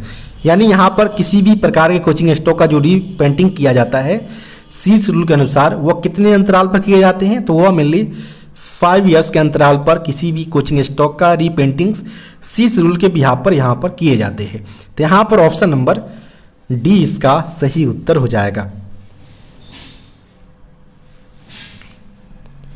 Next प्रश्न यहाँ पर है hot working of steel. Hot working of steel को यहाँ पर बोला गया है कि जो जब भी हम स्टील को उसकी कार्बन क्वांटिटी के आधार पर हम एक सुटेबल टेम्परेचर तक हम गर्म करते हैं, फिर जिससे और उसको कुछ समय तक होल्ड करते हैं। जब इसके जो स्लोइंग करने जो कूलिंग का प्रोसेस अलग अलग होता है तो उसके बिहाफ पर इसके जो फिजिकल या जो केमिकल प्रॉपर्टीज होते हैं वह इसमें चेंजेस यहाँ पर देखने को मिलता है। तो जब भी यहाँ पर स्टील के हॉट वर्किंग की अगर बात करें तो इसमें मेनली जो इसके टफनेस है एवं डक्टिलिटी है वो दोनों यहाँ पर इंक्रीज देखने को मिलता है जब स्टील को यहाँ पर गर्म होते हैं। यहाँ पर बात करें ऑप्शन नंबर का, तो ऑप्शन नंबर यहाँ पर ए करेक्ट उत्तर हो जाएगा, increase toughness and ductility. Next प्रश्न यहाँ पर है dash is surface hardening process gives maximum hardness to the surface. यानी यहाँ पर बोला है कि किस प्रकार का यहाँ पर सरफेस हार्डनिंग प्रोसेस है जो यहाँ पर मैक्सिमम हार्डनेस सरफेस को यहाँ पर प्रोवाइड करता है, वो यहाँ पर पूछा गया है। तो यहाँ पर अगर बात करें कि मेनली अगर जो सरफेस हार्डनिंग जो होते हैं हमारे, इनमें कार्बोनाइजिंग हो या साइनाइडिंग हो या नाइट्राइडिंग हो, इस प्रकार के प्रोसेस यहाँ पर सरफेस को गर्म करके सरफेस को यहाँ पर हार्ड बनाया जाता है। तो यहाँ पर पूछा गया कि जो मैक्सिमम हार्डनेस जो सरफेस को प्रोवाइड करेगा वो यहाँ पर कौन सा है। तो यहाँ पर बात करें कार्बोनाइजिंग का, या कार्बोनाइजिंग के केस में, कार्बोनाइजिंग के केस में जो हार्डनेस प्रोवाइड होते हैं हार्ड करने के बाद वो 800 BHN यानी बेरिनल हार्डनेस नंबर, यह हार्डनेस का यूनिट होता है BHN। इसके अलावा अगर बात करें साइनाइडिंग प्रोसेस का, तो इसमें जो सरफेस हार्डनेस होते हैं वह मेनली 900 BHN तक इसमें हार्ड होते हैं। इसके अलावा अगर बात करें नाइट्राइडिंग का, तो नाइट्राइडिंग के अंतर्गत 1000 BHN तक इसका सरफेस हार्डनेस होता है। तो यहाँ चूंकि प्रश्न में मैक्सिमम हार्डनेस पूछा गया है जब सरफेस को हार्डनिंग किया जाता है, तो इसमें जो सही उत्तर होगा वो नाइट्राइडिंग 1000 BHN के साथ सबसे हाईएस्ट होते हैं। तो यहाँ पर ऑप्शन नंबर बी इसका सही उत्तर हो जाएगा। या मेनली जितने भी चाहे आप कार्बोनाइजिंग हो या साइनाइडिंग हो या नाइट्राइडिंग हो, या मेनली केस हार्डनिंग का या टाइप्स होते हैं जिनमें मेनली जो कोर जो होते हैं वो मेनली केस हार्डनिंग को ऐसी विधि है जिसमें जो लो कार्बन वाले स्टील्स होते हैं इनको आउटर सरफेस को हार्ड करने के लिए, साथ ही साथ इसके जो कोर वाले पोर्शन है, सेंटर वाले जो पोर्शन है, उनको सॉफ्ट रखा जा सके, डक्टाइल रखा जा सके, इसके बिहार पर हम केस हार्डनिंग करते हैं, प्रोसेस करते हैं। केस हार्डनिंग में मेनली किसी भी जो हमारे मेटल्स होते हैं उनको हम गर्म करते हैं, कुछ समय तक उसमें गर्म रखना शामिल होता है। जिनमें बात करिएगा टाइप्स के, तो इसमें पैक मेथड होते हैं, साइनाइडिंग होते हैं, फ्लेम हार्डनिंग होते हैं, इंडक्शन हार्डनिंग होते हैं, नाइट्राइडिंग, ये सारे के सारे केस हार्डनिंग के प्रकार के अंतर्गत ही आते हैं।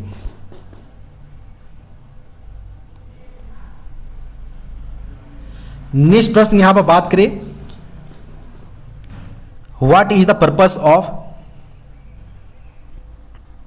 Pattern in casting procedure. यहां पर कास्टिंग प्रोसीजर में जो पैटर्न्स का जो पर्पस होता है वो क्या होता है। तो कास्टिंग प्रोसीजर की अगर बात करें, जिसमें यहां पर पैटर्न पूछा गया है, पैटर्न का पर्पस, तो मेनली पैटर्न का जो पर्पस होता है कि जो हमारा फाइनल मेटल डिपॉजिट होते हैं, तो इसमें डिजायर्ड शेप हो या स्ट्रक्चर्स हो, इनमें एक प्रकार का यह क्रिएट करने के लिए यहाँ पर लिया जाता है। जो मेटल हमारा डेवलप होता है वह एक शेप तैयार कर सके, यह यहाँ पर कास्टिंग प्रोसीजर का यह पैटर्न होता है। यानी to create the mould cavity के तौर पर यहाँ पर लिए जाते हैं। तो यहाँ पर ऑप्शन नंबर सी इसका सही उत्तर हो जाएगा। जो हम सैंड के अंतर्गत सिंपली जो हम किसी भी मोल्ड मोटर्स जो होते हैं उसको हम रखते हैं, एक प्रकार का हम कैविटी डेवलप करते हैं, वो हमारा कास्टिंग प्रोसीजर का पैटर्न के तौर पर यहाँ पर लिया जाता है। नेक्स्ट प्रश्न यहाँ पर है, which of the following moulding techniques use a sand and clay mixtures as the mould material. यानी यहाँ पर बोला है कि निम्नलिखित में से कौन सा मोल्डिंग मटेरियल्स के रूप में यहाँ पर सैंड एवं क्ले का मिश्रण का यहाँ पर मिक्सचर का प्रयोग किया जाता है। तो सैंड एवं क्ले की अगर बात करें, जिसका प्रयोग मोल्ड मटेरियल के तौर पर यहाँ पर मोल्डिंग करने के लिए लिया जाता है, यह मेनली ग्रीन सैंड मॉडलिंग का यहाँ पर टेक्निक्स के तौर पर यहाँ पर लिया जाता है। तो यहाँ पर ऑप्शन नंबर ए इसका सही उत्तर हो जाएगा।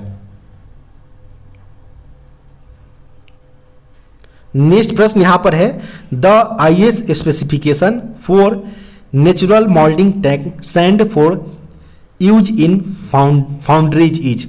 जो फाउंड्रीज के अंतर्गत यानी जो ढलाई घर जहाँ पर होती है, यहाँ पर जो नेचुरल मॉडलिंग सैंड्स का प्रयोग जो किया जाता है, इनका आईएस स्पेसिफिकेशन नंबर पूछा गया है। तो फाउंड्रीज के अंतर्गत जो नेचुरल मॉल्डिंग सैंड्स का प्रयोग होते हैं, इनके लिए इंडिया स्टैंडर्ड रखा गया है 3343 का प्रयोग किया गया है यहाँ पर। तो यहाँ पर अगर बात करें ऑप्शन नंबर का, तो ऑप्शन नंबर यहाँ पर बी करेक्ट उत्तर हो जाएगा। नेक्स्ट प्रश्न यहाँ पर है, the relationship that result between the two mating parts before assembly is called. दो मेटिंग पार्ट्स के असेंबली होने से पहले का जो रिजल्ट होता है, रिलेशनशिप, वो क्या कहलाता है। तो जो कोई दो पार्ट्स यहाँ पर है, इसमें असेंबल होने से पहले का जो रिजल्ट होता है उसे यहाँ पर फिट बोला जाता है। तो यहाँ पर ऑप्शन नंबर जो होगा, ऑप्शन नंबर यहाँ पर सी इसका सही उत्तर हो जाएगा।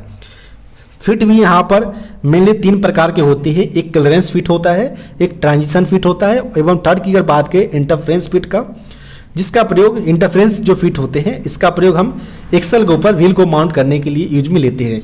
जिनके अंतर्गत मेनली जो होल्स होते हैं वह शाफ्ट्स के मुकाबले काफ़ी स्मॉलर होते हैं, और यहाँ पर इसमें इंटरफ्रेंस फिट्स का प्रयोग किया जाता है। नेक्स्ट प्रश्न यहाँ पर बात करें, the maximum interference in mm after assembly between a bush of size 30 plus 0.06 mm, और वहीं अगर बात करें तो प्लस 0.03 mm यहाँ पर डायमेंशन दिया गया है। जबकि साफ्ट की साइज की अगर बात करें तो साफ्ट का साइज सिंपली 30 प्लस 0.04 mm दिया गया है, वहीं माइनस के केस में यहाँ पर 0.02 mm दिया गया है। तो जब भी कोई डायमेंशन यहाँ पर सिंपली जो मैक्सिमम इंटरफ्रेंस पूछा गया है mm के अंतर्गत, जब एक साफ्ट एक होल जो है उसका साइज यानी होल का साइज दिया गया है, और यहाँ पर शाफ्ट का साइज दिया गया। उस केस में यहाँ पर मैक्सिमम इंटरफेरेंस पूछा गया है आफ्टर असेंबली, असेंबली के बाद कितना होगा वो यहाँ पर पूछा गया है। तो जब भी कोई यहाँ पर अगर बात करें कि ये हमारा एक शाफ्ट है, यहाँ पर अगर बात करें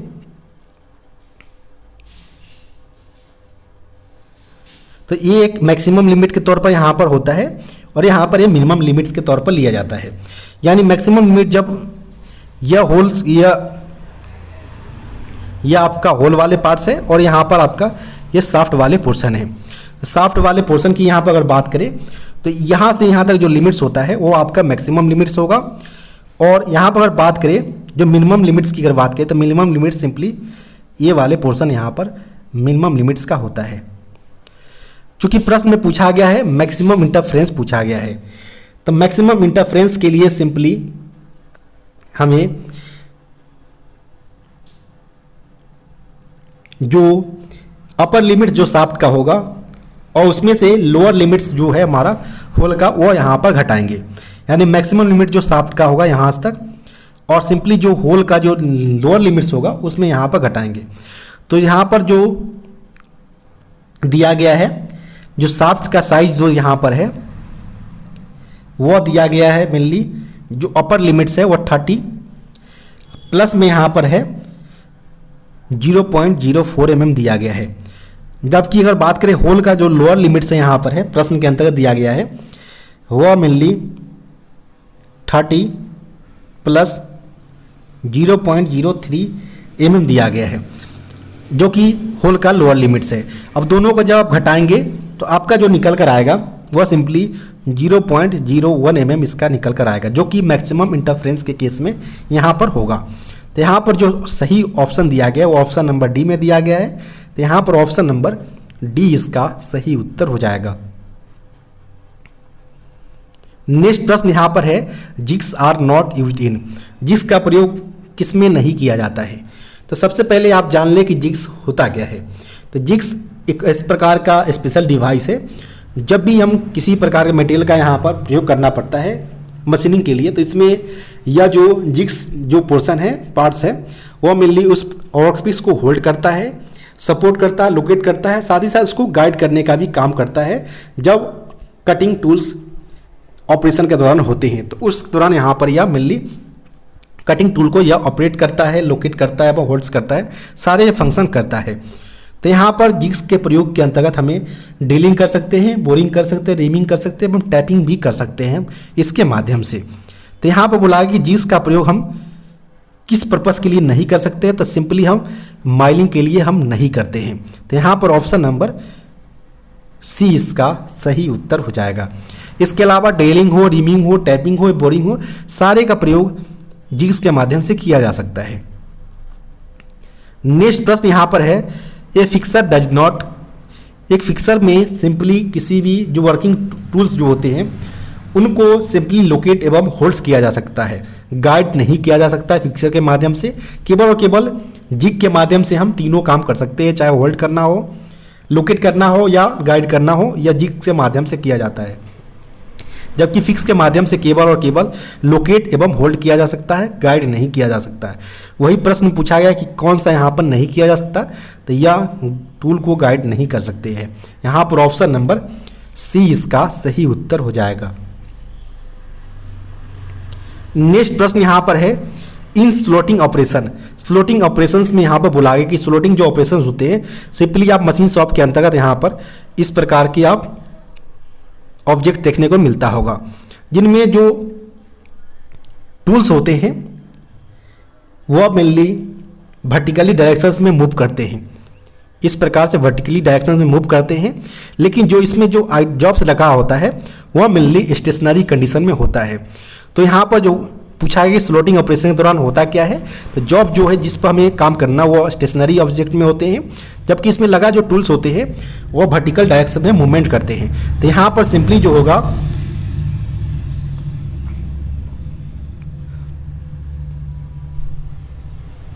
कि यहाँ पर कौन सा यहाँ पर ऑपरेशन होता है, तो टूल्स यहाँ पर सिंपली मूवमेंट करता है, जो कि यहाँ पर गलत दिया गया है। यहाँ पर स्टेशनरी दिया गया जो कि गलत दिया गया है। स्लॉटर कास्टिंग के अंतर्गत जॉब जो होता है वो स्टेशनरी कंडीशन में होता है, जबकि जो इसमें लगे टूल होते हैं वो इसमें मूवमेंट करते हैं। तो यहाँ पर स्लॉटिंग ऑपरेशन में जो बोला गया था, यहाँ पर केवल और केवल ऑप्शन नंबर ए यहाँ पर करेक्ट उत्तर होगा। नेक्स्ट प्रश्न यहाँ पर है, during heat treatment the component is retained at a definite temperature for certain period is called. Heat treatment जो होते हैं इसमें कंपोनेंट्स को एक डिफिनिट निश्चित टेम्परेचर पर रिटेन किया जाता है, रोका जाता है निश्चित एक सर्टेन पीरियड के लिए। तो यह क्या कहलाता है? तो यह एक सॉकिंग कहलाता है। तो यहाँ पर ऑप्शन नंबर डी इसका सही उत्तर हो जाएगा। नेक्स्ट प्रश्न यहाँ पर है, the temperature of arc in case of arc building. Arc building के अंतर्गत जो आर्क का जो प्रयोग करते हैं हम, इस दौरान इसमें टेम्परेचर जो कितना होता है वो यहाँ पर पूछा गया है। तो जो बिल्डिंग के दौरान जो आर्क बिल्डिंग के अंतर्गत जो आर्क लगे होते हैं इनका टेम्परेचर सिंपली 3600 सेल्सियस तक होता है। यहाँ पर ऑप्शन नंबर डी इसका सही उत्तर हो जाएगा। नेक्स्ट प्रश्न यहाँ पर बात करें तो नेक्स्ट जो प्रश्न पूछे गए हैं, द होइस्ट लोड ब्रेक्स में बी लॉक्ड अप इन। जो होइस्ट लोड जो होते हैं जब वो ब्रेक्स करते हैं तो लॉक होते हैं अप डायरेक्शंस में। यहाँ पर ऑप्शन नंबर ए इसका सही उत्तर हो जाएगा। नेक्स्ट प्रश्न यहाँ पर पूछे गए हैं, the assembly of wheel and axle in railway rolling stock is called. जो एक्सल के ऊपर जो व्हील माउंटेज होते हैं यह जो होते हैं वो इंटरफ्रेंस फिट्स के अंतर्गत होते हैं, जिनमें जो अगर बात करें तो इसमें जो होल होता है वो शाफ्ट्स के मुकाबले स्मॉलर होता है। तो इसका भी आप ध्यान रखिए। तो यहाँ पर ऑप्शन नंबर बी करेक्ट उत्तर होगा। नेक्स्ट प्रश्न यहाँ पर बात करें तो with the use of jig and fixtures the total cost of production bill. जब हम जिग्स का प्रयोग करते हैं अलग एवं फिक्सर्स का प्रयोग करते हैं, यहाँ पर बोला है कि हम दोनों का अगर एक साथ प्रयोग करते हैं तो इसके टोटल प्रोडक्शन के जो कॉस्ट आएगा वो उस पर क्या प्रभाव पड़ेगा वो यहाँ पर पूछा गया है। तो सिंपली आप जानते हैं कि जिग्स का प्रयोग जो टूल्स होते हैं उनको होल्ड करने, लोकेट करने एवं गाइड करने तीनों के लिए जिग्स का प्रयोग किया जाता है। वहीं फिक्सर के अंतर्गत केवल हम जो टूल्स होते हैं उनको केवल हम होल्ड कर सकते हैं, लोकेट करते, गाइड नहीं कर सकते फिक्सर के अंतर्गत। लेकिन हम दोनों का अगर एक साथ प्रयोग करते हैं तो इससे यह प्रभाव पड़ेगा कि जो ओवरऑल जो प्रोडक्शन कॉस्ट जो आएगा वो इसमें हम डिक्रीज देखने को मिलेगा। तो यहाँ पर बात करें ऑप्शन नंबर का, तो ऑप्शन नंबर यहाँ पर ए इसका सही उत्तर हो जाएगा, डिक्रीज। नेक्स्ट प्रश्न यहाँ पर बात करें अगर तो नेक्स्ट जो प्रश्न पूछे गए हैं, annealing is the heat treatment process use to. जो एनीलिंग जो प्रोसेस जो हीट ट्रीटमेंट का एक पार्ट्स है, इसके अंतर्गत जो प्रोसेस होता है वो क्या होता है? तो एनीलिंग के अंतर्गत मेनली जो होता है वो स्टील को एज पर जिसमें कितने कार्बन परसेंटेज अवेलेबल है उसके बिहाफ पर एक सुटेबल टेम्परेचर पर गर्म किया जाता है। जब यह गर्म हो जाता है तो उसमें कुछ समय तक इसको होल्ड किया जाता है। अगर वह रैपिडली एयर में अगर उसे ठंडा किया जाता है तो वह नॉर्मलाइजिंग हीट ट्रीटमेंट का पार्ट्स होगा। अगर वह फर्नेस के अंतर्गत स्लोली उसे कोल्ड किया जाता है तो यह मेनली जो होगा वो एनीलिंग का पार्ट्स होगा। यानी एनीलिंग के अंतर्गत मेनली जो हॉट वाले जो स्टील्स होते हैं उसे मेनली स्लोली इसमें कोल्ड किया जाता है, जिससे यह देखने को मिलता है कि जो इसके प्रॉपर्टीज जो होते हैं इसमें डक्टिलिटी इंक्रीज कर जाता है, जो इसके हार्डनेस है उसमें रिड्यूस देखने को मिलता है। साथ ही साथ इसमें जो इंटरनल स्टेट्स जो होते हैं वह इसमें घटने यहाँ पर रिड्यूस होते हुए देखने को मिल सकता है। इसके अलावा जो इसके ग्रेन स्ट्रक्चर जो होते हैं उसमें भी यह इसमें सुधार देखने को मिलता है। तो ये सारे प्रॉपर्टीज आपको एनीलिंग प्रोसेस के अंतर्गत देखने को मिल सकता है। तो यहाँ पर अगर बात करें ऑप्शन नंबर का, तो ऑप्शन नंबर यहाँ पर सी करेक्ट उत्तर हो जाएगा, रिड्यूस हार्डनेस यहाँ पर सही उत्तर होगा। इसके अलावा increase ductility to remove internal stress be use annealing process of heat treatment, यहाँ पर ऑप्शन नंबर सी करेक्ट उत्तर हो जाएगा। नेक्स्ट प्रश्न यहाँ पर पूछे गए हैं, what is the unit of hardness. Hardness का जो यूनिट होता है वो मेनली BHN होता है, जिसे फुल फॉर्म में बैरिनल हार्डनेस नंबर बोलते हैं। यहाँ पर ऑप्शन नंबर ए इसका सही उत्तर हो जाएगा, बैरिनल हार्डनेस नंबर। नेक्स्ट प्रश्न यहाँ पर है the electrical motor used in conventional ceiling fan is. जो कन्वेंशनल सीलिंग फैन के अंतर्गत जो इलेक्ट्रिकल मोटर यूज किए जाते हैं वो किस प्रकार के मोटर्स होते हैं वो यहाँ पर पूछे गए हैं। तो इसमें जो मोटर का प्रयोग किया जाता है वो mainly single phase induction Motors होते हैं। तो यहाँ पर जो सही उत्तर होगा वो ऑप्शन नंबर डी इसका सही उत्तर हो जाएगा, single phase induction motor. Next प्रश्न यहाँ पर बात करें the electrical device which receives energy at the electrical ports and delivers it at mechanical ports.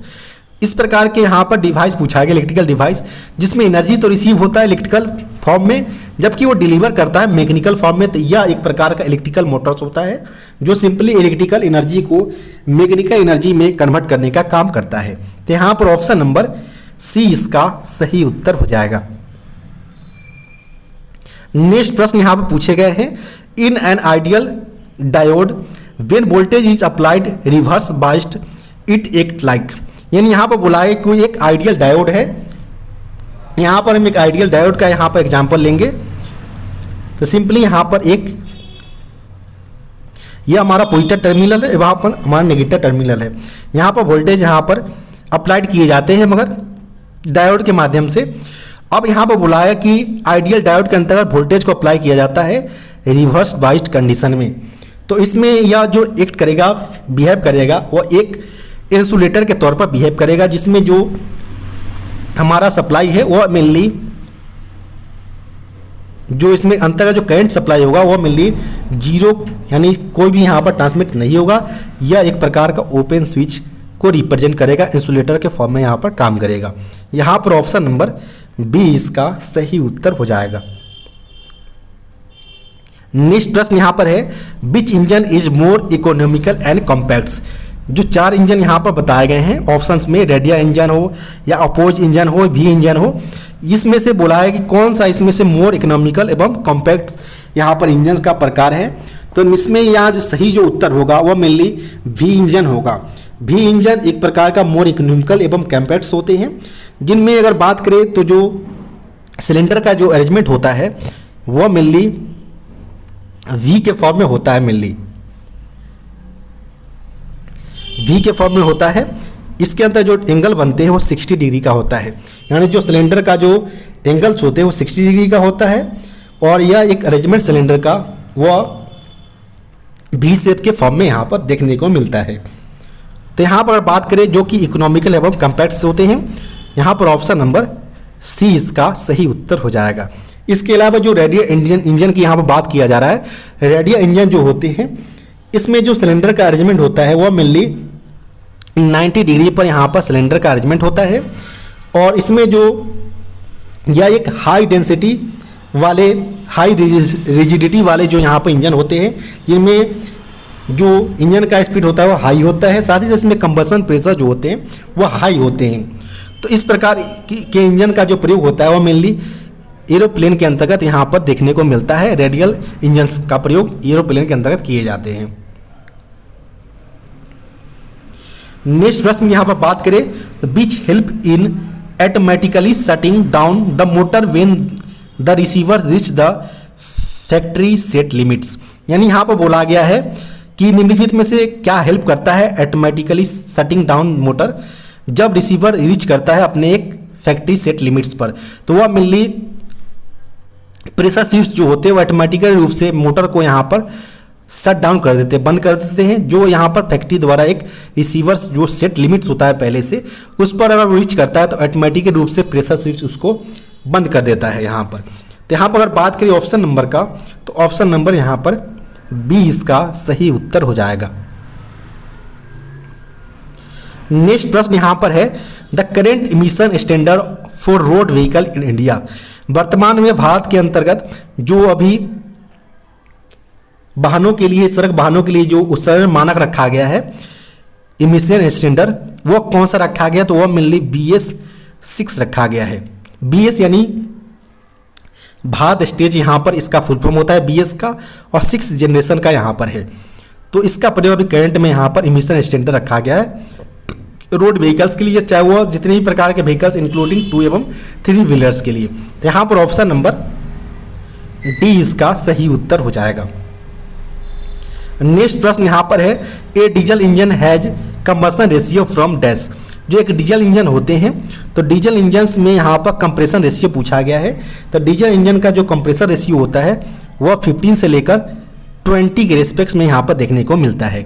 यहाँ पर बात करें ऑप्शन नंबर का, तो ऑप्शन नंबर यहाँ पर सी यहाँ पर करेक्ट उत्तर हो जाएगा।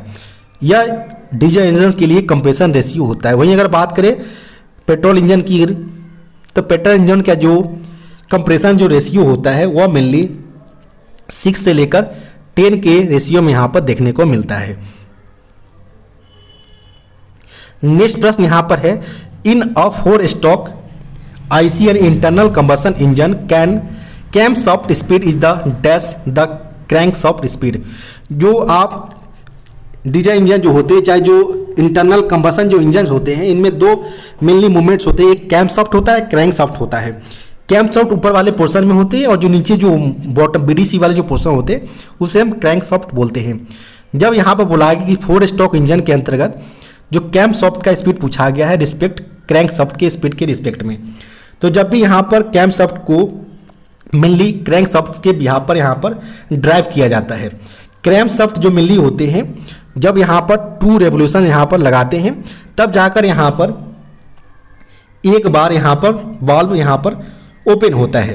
तो इस प्रकार आप देख सकते हैं कि जो कैम सॉफ्ट का जो स्पीड होगा, कैम सॉफ्ट का स्पीड वह हाफ होगा क्रैंक सॉफ्ट के स्पीड के मुकाबले में।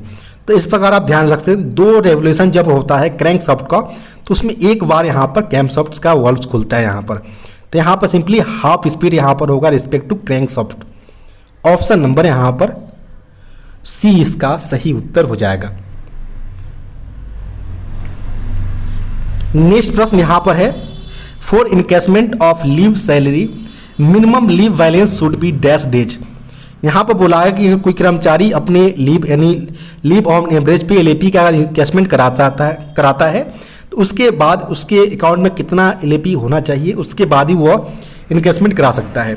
तो यहाँ पर अगर बात करें इनकैशमेंट के लिए रूल्स का, तो आप प्रत्येक बार में 10 LAP का इनकैशमेंट करा सकते हैं। पूरे सर्विस काल में 6 टाइम्स यानी 60 LAP का इनकैशमेंट करा सकते हैं पूरे सर्विस काल में। ध्यान रखिए प्रत्येक इनकैशमेंट के अंतर्गत 2 ईयर्स का आपका गैप होना अनिवार्य है। जब आप लीव इनकैशमेंट जो 10 LAP कराते हैं, यह कराने के बाद आपके अकाउंट में मिनिमम 30 LAP होना अनिवार्य है, तभी आप यहाँ पर इनकैशमेंट का लाभ ले सकते हैं। तो यहाँ पर अगर बात करें ऑप्शन नंबर का, तो ऑप्शन नंबर यहाँ पर ए इसका सही उत्तर हो जाएगा। 30 डेज LAP आपके अकाउंट में होना चाहिए, अदरवाइज आप इनकैशमेंट का लाभ नहीं ले सकते हैं। नेक्स्ट प्रश्न यहां पर है,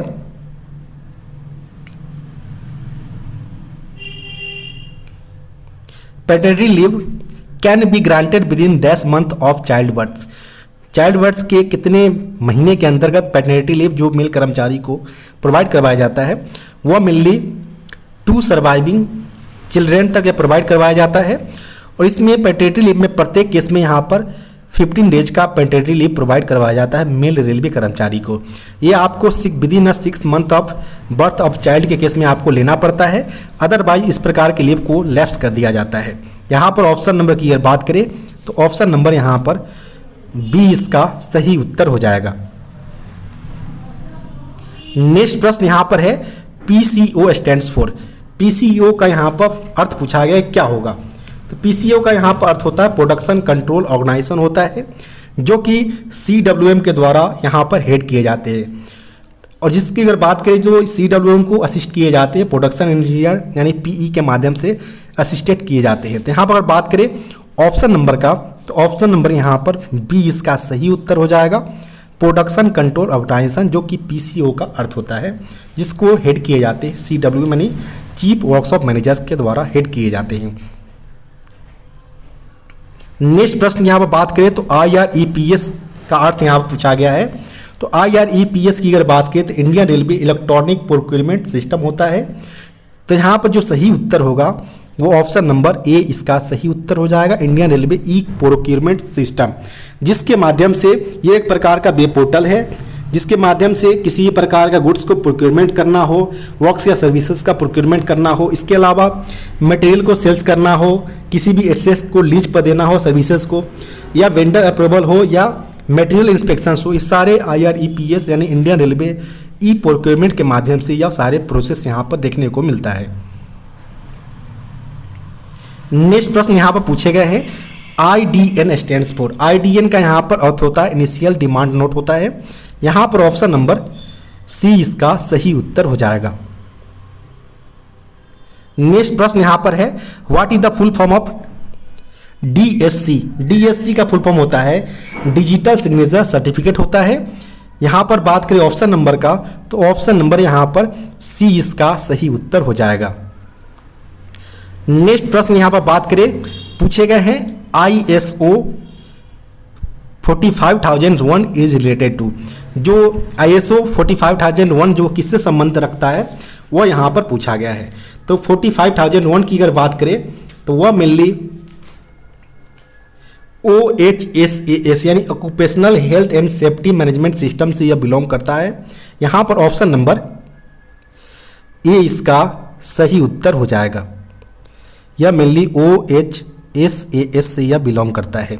इसके अलावा यहाँ पर इन्वायरमेंट मैनेजमेंट सिस्टम दिया गया है, यानी EMS के बारे में बताया गया है इन्वायरमेंट मैनेजमेंट सिस्टम का।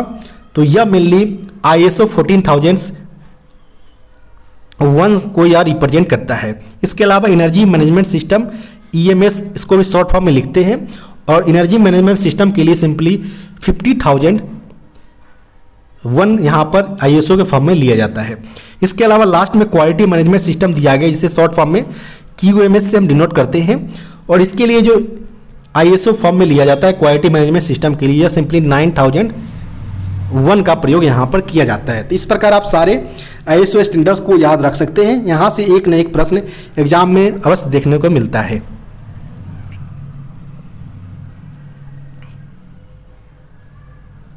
नेक्स्ट प्रश्न यहाँ पर बात करें जो कि मैथमेटिक्स से पूछा गया है। If the value of x is 25% more than the value of y। कोई x है, कोई y है। यहाँ पर x का वैल्यू 25%, कोई अगर y अगर 100 है तो इस केस में x का वैल्यू 125 हो जाएगा। सिंपली यहाँ पर 5 और यहाँ पर 25 टाइम्स में 4 टाइम्स में यहाँ पर कट हो जाएगा। अब यहाँ पर बोला है कि then the value of y is less than the value of x। y कितना, यानी यहाँ पर y का वैल्यू x के रिस्पेक्ट में कितना कम है वो यहाँ पर पूछा गया है। तो जब यहाँ पर आप देखें कंपेयर करेंगे तो y का वैल्यू जो है x के रिस्पेक्ट में 1 कम है, और यहाँ पर x के रिस्पेक्ट में है तो यहाँ पर 5 यहाँ पर सिंपली बॉटम में आ जाएगा, और परसेंटेज के लिए 100 से मल्टीप्लाई कर देंगे तो यहाँ पर सिंपली जो निकल कर आएगा वो 20% निकल कर आएगा। यानी y का वैल्यू जो है वो x के रिस्पेक्ट में 20% कम है। यहाँ पर ऑप्शन जो होगा सही वो ऑप्शन नंबर D 20% इसका सही उत्तर हो जाएगा। नेक्स्ट प्रश्न यहाँ पर है the incentive followed in golden rock workshop. जो गोल्डन रॉक वर्कशॉप जो साउदर्न रेलवे के अंतर्गत है, इसमें जो इंसेंटिव का जो पैटर्न अपनाया गया है वो कौन सा है। मेनली 2 प्रकार के इंसेंटिव पैटर्न्स को होते हैं। एक होते हैं CLW यानी चित्तरंजन लोकोमोटिव्स वर्क्स पैटर्न जो होते हैं इंसेंटिव पैटर्न, जिसके अंतर्गत कर्मचारी को 3 पार्ट्स में डिवाइड किया जाता है, direct worker, essentially indirect worker और इनडायरेक्ट वर्कर। जबकि ग्रुप इंसेंटिव स्कीम में ग्रुप के बेसिस पर यहाँ पर जो आउटर्न जो ग्रुप के बेसिस पर आते हैं उसके बिहार पर यहाँ पर इंसेंटिव प्रोवाइड करवाया जाता है। तो जो GSC वर्कशॉप के अंतर्गत मेनली जो इंसेंटिव प्रोवाइड करवाए जाते हैं वो ग्रुप के बेसिस पर करवाए जाते हैं, यानी यहाँ पर ग्रुप इंसेंटिव स्कीम यहाँ पर GIS पैटर्न यहाँ पर सही उत्तर हो जाएगा, ऑप्शन नंबर B। नेक्स्ट प्रश्न यहाँ पर है what are the reasons classify under official language rules. जो ऑफिशियल लैंग्वेज नियम के अनुसार जो भारत को कितने रीजन्स में क्लासिफाई किए गए हैं, तो मेनली 3 रीजन्स A, B एवं C रीजन्स, 3 रीजन्स के अंतर्गत इसको क्लासिफाई किया गया है। तो यहाँ पर जो सही उत्तर होगा वो ऑप्शन नंबर A इसका सही उत्तर हो जाएगा। नेक्स्ट प्रश्न यहाँ पर है when is Hindi day celebrated every year.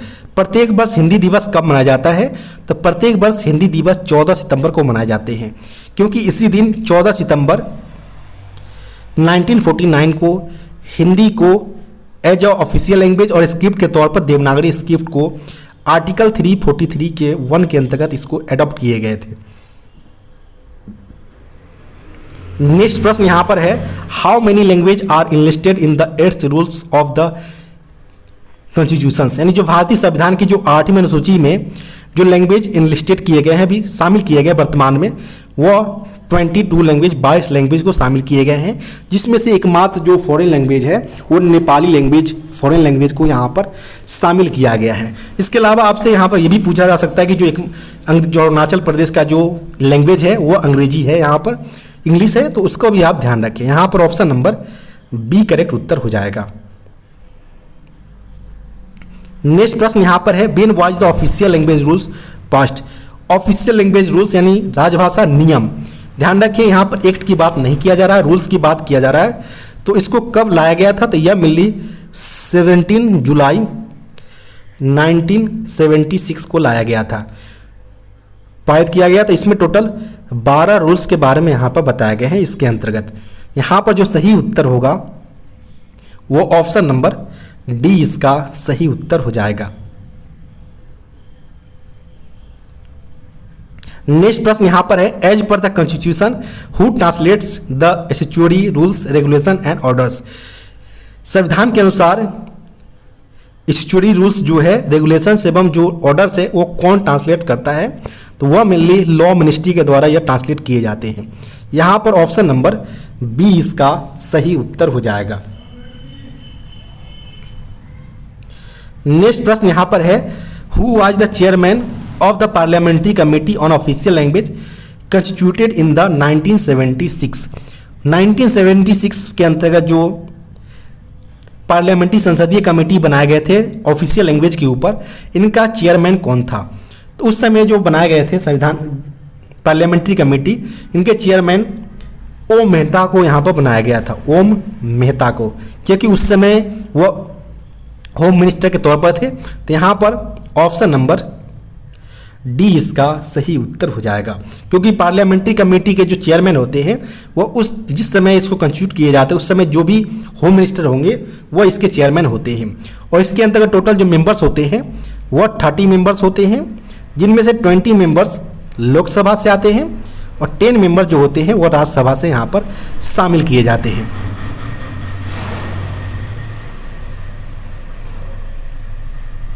Next प्रश्न यहां पर है, in which year the post of Hindi assistant was created in railway board in compliance of president order.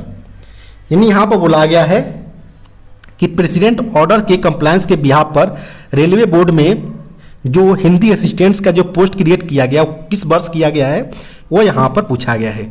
तो प्रेसिडेंट के ऑर्डर के बिहाफ पर भारतीय रेलवे बोर्ड के अंतर्गत या जो हिंदी असिस्टेंट्स का जो पोस्ट क्रिएट किया गया है वह मेनली 1952 के अंतर्गत किया गया है। 1952 के अंतर्गत यह पोस्ट को क्रिएट किए गए थे। यहाँ पर ऑप्शन नंबर ए इसका सही उत्तर हो जाएगा। नेक्स्ट प्रश्न यहाँ पर है, how many Hindi course are prescribed for central government employees. केंद्रीय कर्मचारियों के लिए यहाँ पर कितने हिंदी कोर्स प्रिस्क्राइब किए गए हैं। तो पहला यहाँ पर है प्रबोध, सेकेंड यहाँ पर है प्रवीण, थर्ड है यहाँ पर प्राग, और फोर्थ जो कि किसी किसी डिवीजन में यहाँ पर लिए जा रहे हैं करंट में प्रांगत। तो इस प्रकार आप टोटल 4 कोर्स यहाँ पर सेंट्रल गवर्नमेंट कर्मचारी के लिए यहाँ पर है, जिनमें से आपको पूछा जाता है एलिमेंट्री कोर्सेज, तो प्रबोध यहाँ पर हो जाएगा, फाइनल के तौर पर यहाँ पर प्रांगत को लिया जाता है। तो यहाँ पर इस प्रकार total 4 courses central government employees के लिए है। तो यहाँ पर ऑप्शन नंबर डी इसका सही उत्तर हो जाएगा। नेक्स्ट प्रश्न यहाँ पर है, what is the periodicity of the meeting official language implementation committee.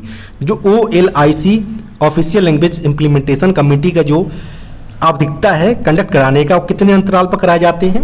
तो इसको कराने का जो आवधिकता है वो 3 मंथ पर 03 मंथ्स पर यहाँ पर इसको कंडक्ट करवाए जाते हैं। अगर यह डिवीजन लेवल पर कंडक्ट करवाए जाते हैं तो इसके चेयरमैन DRM होंगे, और अगर यह जोनल स्तर पर कराए जाते हैं तो इसके जो चेयरमैन होंगे वो खुद जनरल मैनेजर यानी GM होंगे। यहाँ पर बात करें ऑप्शन नंबर का, तो ऑप्शन नंबर यहाँ पर ए इसका सही उत्तर हो जाएगा, वंस इन 3 मंथ्स। नेक्स्ट प्रश्न यहाँ पर बात करें तो at present what is the lump sum award for passing Prabodh. Prabodh को पास करने पर अभी करंट में कितना लमसम अवार्ड प्रोवाइड करवाया जाता है वो यहाँ पर पूछे गए हैं। तो करंट में जो कोई भी कर्मचारी अगर हिंदी एग्जामिनेशन पास करते जिसके बिहार पर उसे लमसम अवार्ड प्रोवाइड करवाया जाता है, जिनमें यहाँ पर प्रबोध के लिए जो अवार्ड रखा गया लमसम अवार्ड वह 1600 रखा गया है, 1600 रुपये रखा गया है। वहीं प्रवीण की अगर बात करें तो प्रवीण के लिए यह 1500 है। वहीं लास्ट जो है जो पराग के लिए दिया जाता है पासिंग करने पर वह 2400 रुपीज़ प्रोवाइड करवाया जाता है एज ए लमसम अवार्ड के तौर पर। प्रश्न में बोला गया था प्रबोध के लिए, तो प्रबोध के लिए सिंपली 1600 रुपीज़ यानी 1600 रुपये एज ए लमसम अवार्ड के तौर पर उसे प्रोवाइड करवाया जाएगा। यहाँ पर ऑप्शन नंबर डी इसका सही उत्तर होगा। आपको वीडियो कैसा लगा कमेंट बॉक्स में बताना ना भूलें।